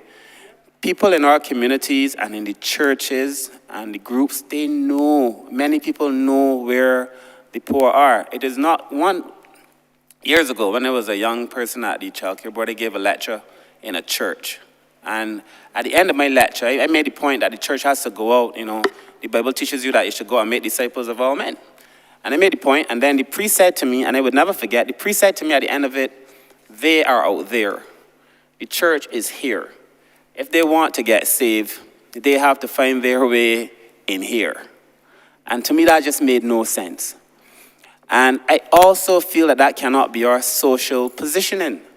That people who are in need of help shouldn't have to wait for us to show up at our door, when we should have the agencies as part of our amalgamation in the various communities. But also, if you have a relationship with the NGOs, there are many small organizations who know people who are in need of help. Most of the people that I hear are in need of help. They come through a person who gives us a call, and many of them not in the welfare system. They come through the MPs, a lot of them in this room, who would call and say so-and-so, who's also not on the welfare list. There are many people who are genuine. And then, of course, there's a difference, There are people who believe genuinely that there is nothing wrong with being proud. And so, we've been taught, many of us, that if you're hungry, nobody ain't gonna know. You left home hungry, don't ask somebody for nothing. If you go by somebody and they offer you food, hungry or not, you can never eat. In my house, if I go by somebody as a child and they offer me food, I could eat. That's just the way it was.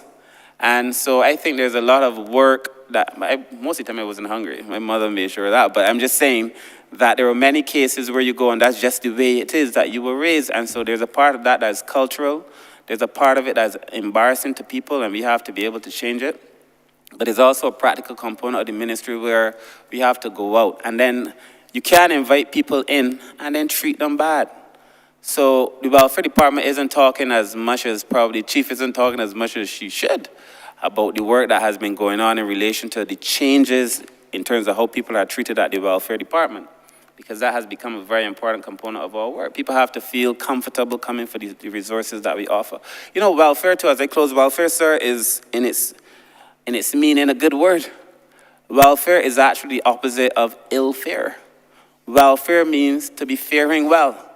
And that concept became bastardized over time because people felt that the institution of welfare was treating them badly, or that the institution of welfare was continuing to perpetuate poverty. But the word itself is not a bad word. And now we have to be grappling with it because the institutionalized nature of welfare has bastardized what should really be a place where people fare well. And so I could only hope, going forward, sir, with all the work that we've done, that we've put in place a situation where people feel comfortable coming forward for the level of help that they may want. I would like to think that we encourage the NGO sector that is so important to the work that we must do. The churches, I've already told my staff that MPs know more about their constituencies than any people in the room normally. I know all of my constituents, sir. And to allow them to give us information. And hopefully, honorable member, put ourselves in a position where this idea of I won't call it genteel poverty, but this idea of a proud sense of poverty is able for people to feel comfortable enough to come forward and to trust the system and that the system will work for them. Yeah, I want the Chief Welfare Officer also to add, please. Thank you, Minister. This is a very interesting concept, genteel poverty, and we see it every day. And I think what we did was try to give other avenues for people to access assistance. Before, you had to come into the department physically. You had to fill a physical application form. You had to go physically in front of an officer and be interviewed and assessed. They had to come to the home. And then, you were, a decision was rendered whether you would get the assistance or not. But COVID taught us a lot. COVID taught us that we didn't have to do face-to-face, that we could allow people to access our services via the online application, that they could have a telephone interview, teleconferencing, when it came to court matters and interviewing couples conjointly for information for the courts. We did that via video conferencing. So I think that we need to take all this information and move forward with it and not be so quick to revert to what we were doing before. Yes, we're all back in the office, but we still have clients who prefer to engage with us over the telephone rather than come in the office. We still have clients who prefer to do the video conferencing. So I think we need to take that into consideration. I had another point, I think I missed it.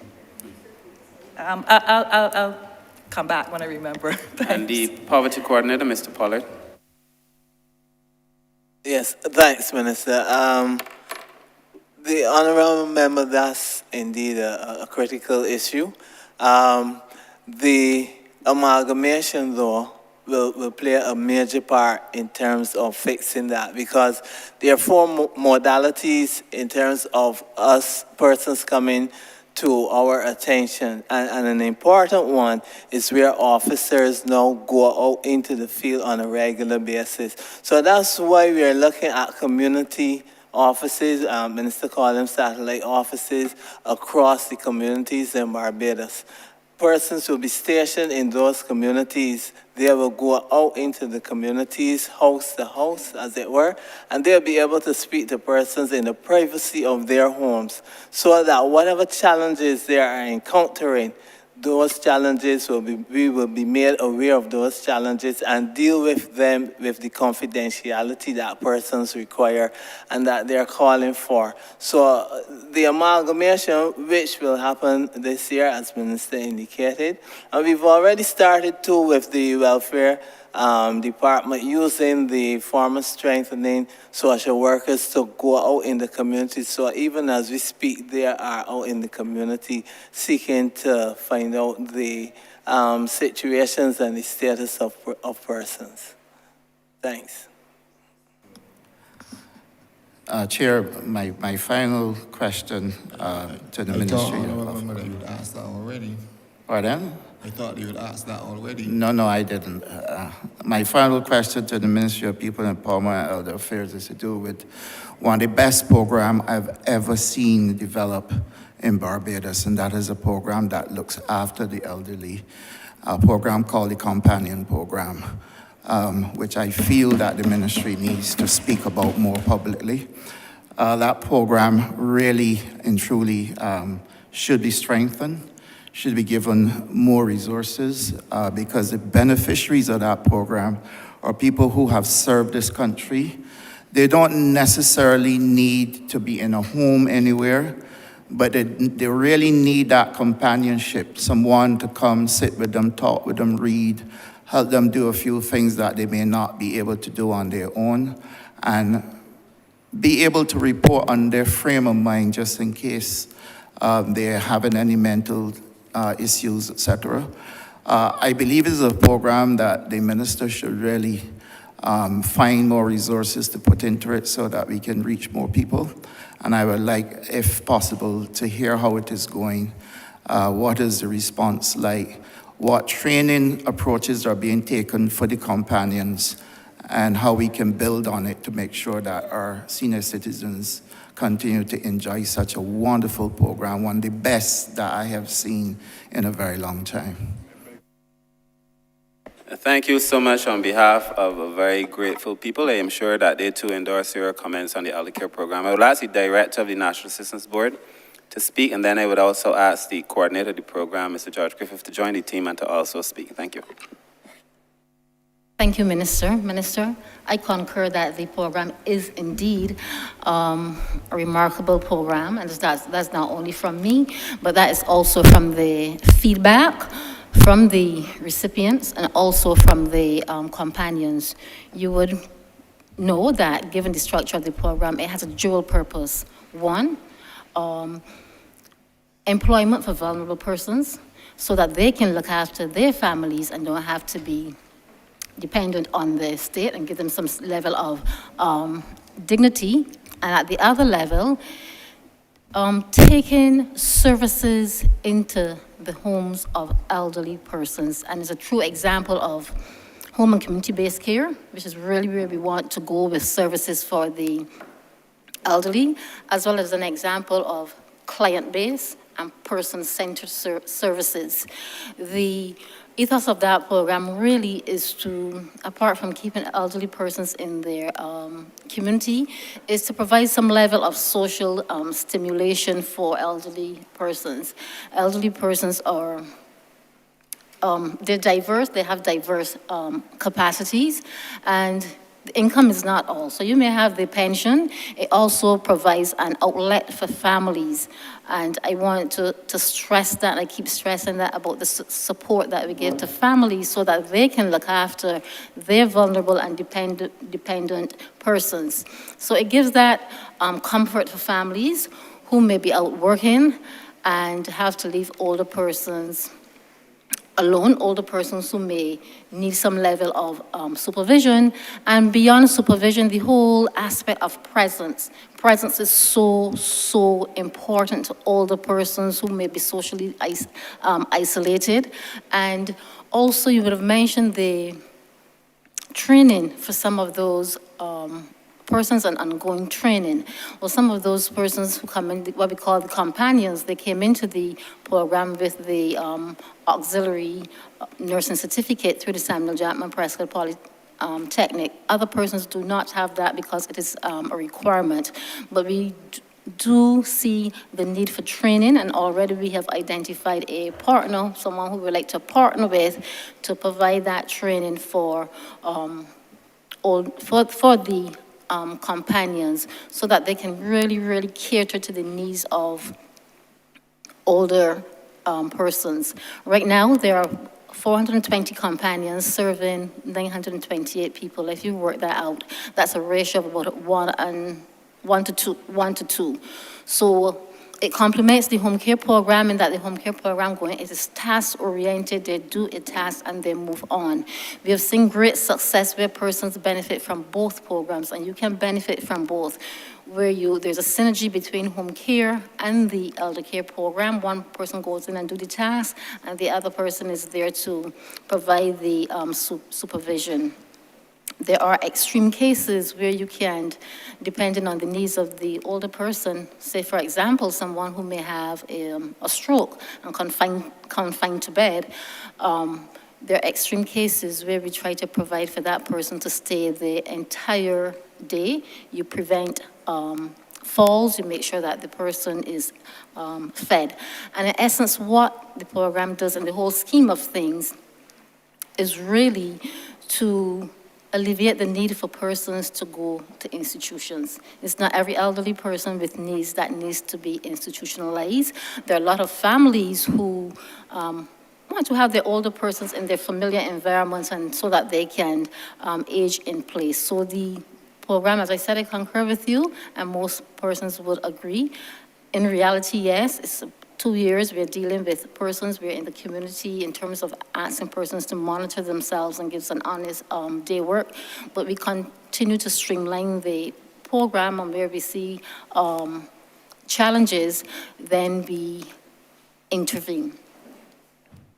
So it is a necessity, and we have been getting some very, very positive feedback from older persons and their family. Mr. Griffith? Thank you, Mr. Chairman.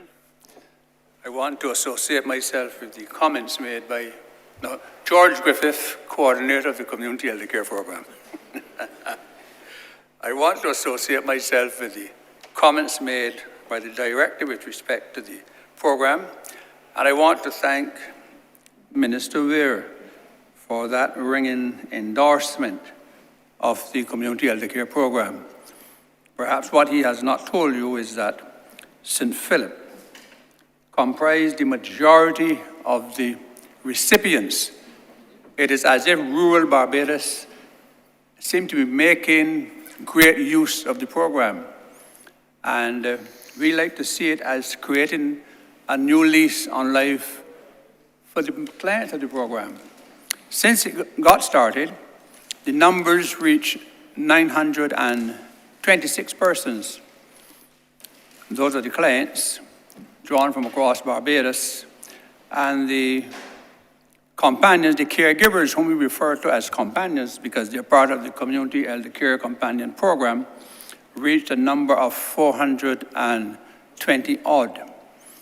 We believe that this program has succeeded, and it has tremendous potential because part of the program is seeking to allow senior citizens and vulnerable persons to maintain their independence for as long as possible, to remain in their own homes. Nowadays, we say aging in place.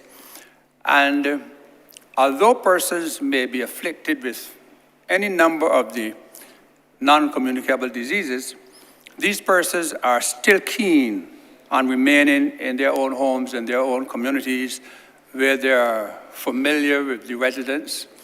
And I would say that the onset of COVID and the shutdown that we had drew to our attention in a very stark fashion the fact that so many older persons were isolated, they were lonely, and they were dependent on a significant number of persons within the community for their livelihood. In other words, when it was impossible for persons to visit them, the postman, the health inspector, the members of the church, and even some family members, those persons were literally left stranded. And this program made possible for these persons to get a meal, to have grooming, a dress, and to sit with them and have meaningful conversations. For those who wanted to have devotions, for those who wanted to have some person read the Bible to them, or to run a short errand in the community. All of that made the difference to these persons in the community. Now, mention was made of training, and in the frequent meetings we have with the supervisors and with the companions from time to time, we do not necessarily call it training, but we address issues that would help them to function better because, by and large, the program served two main purposes. One, that we were providing services for senior citizens and vulnerable persons. And two, we were creating employment for hundreds of persons, mainly women, who were without work but had to maintain families and so forth. Now, there are three categories of persons who can benefit from this program. The first is seniors living alone, number one. Number two, seniors who are living in a household with other persons, but during the course of the day, those persons are out working, and that senior person is left alone with no one to cater to their needs. And thirdly, persons could be younger, but these persons are classified as vulnerable because they may have had strokes, heart attacks, visual impairment. They may be paralyzed as a result of an accident, and therefore they are part of the program that is provided. So all in all, I would say that the program has succeeded, And in fact, there is one quotation that I like so much. It makes the point that whenever we see an older person, we should have a vision of our future selves. In other words, 30 or 40 years, for some here, but for me it might be shorter. But in due course, we are all going to be that older person in the community with no one to care for them. And I would imagine, though, that going forward, we have to target families more. Because what we find, and this is... Yes, officer, what we find that you've exceeded your time, so please... Well, thank you for your wrap it up. accommodation.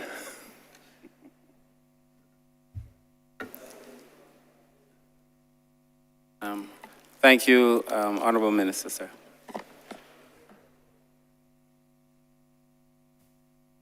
Honourable Leader of Government Business. Thank you, Mr. Chairman. I beg to move that you do now leave the chair and that the House, I beg to move that you do now report progress to His Honour the Speaker and beg leave to sit again. The question is that I do now report progress to His Honour the Speaker and ask for leave to sit again. All honourable members in favour, you say aye. Honourable members against, you say nay. Methinks the ayes have it.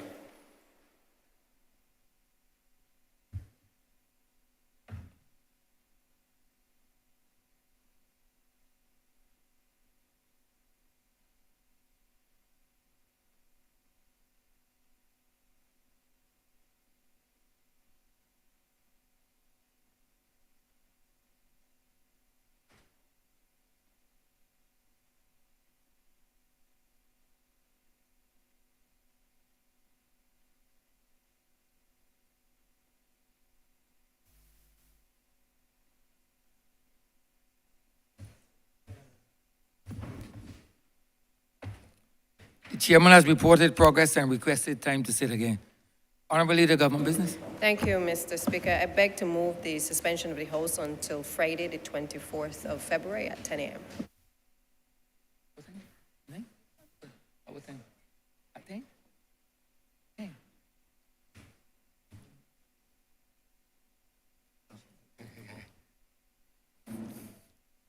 The question is that this honourable chamber be suspended until 10 a.m. on Friday. All those honourable members in favour, please say aye. Those against, please say no. We think the ayes have it. This honourable chamber stands suspended until 10 a.m. in the forenoon on Friday, 2023. I wish to remind members of this honourable chamber that 10 a.m. in the forenoon is 10 a.m. in the forenoon. It does not speak to 10:30 or 10:45 or 11 o'clock. I would therefore advise members to get here on time. Otherwise, I will be starting with or without you. This honourable chamber stands suspended.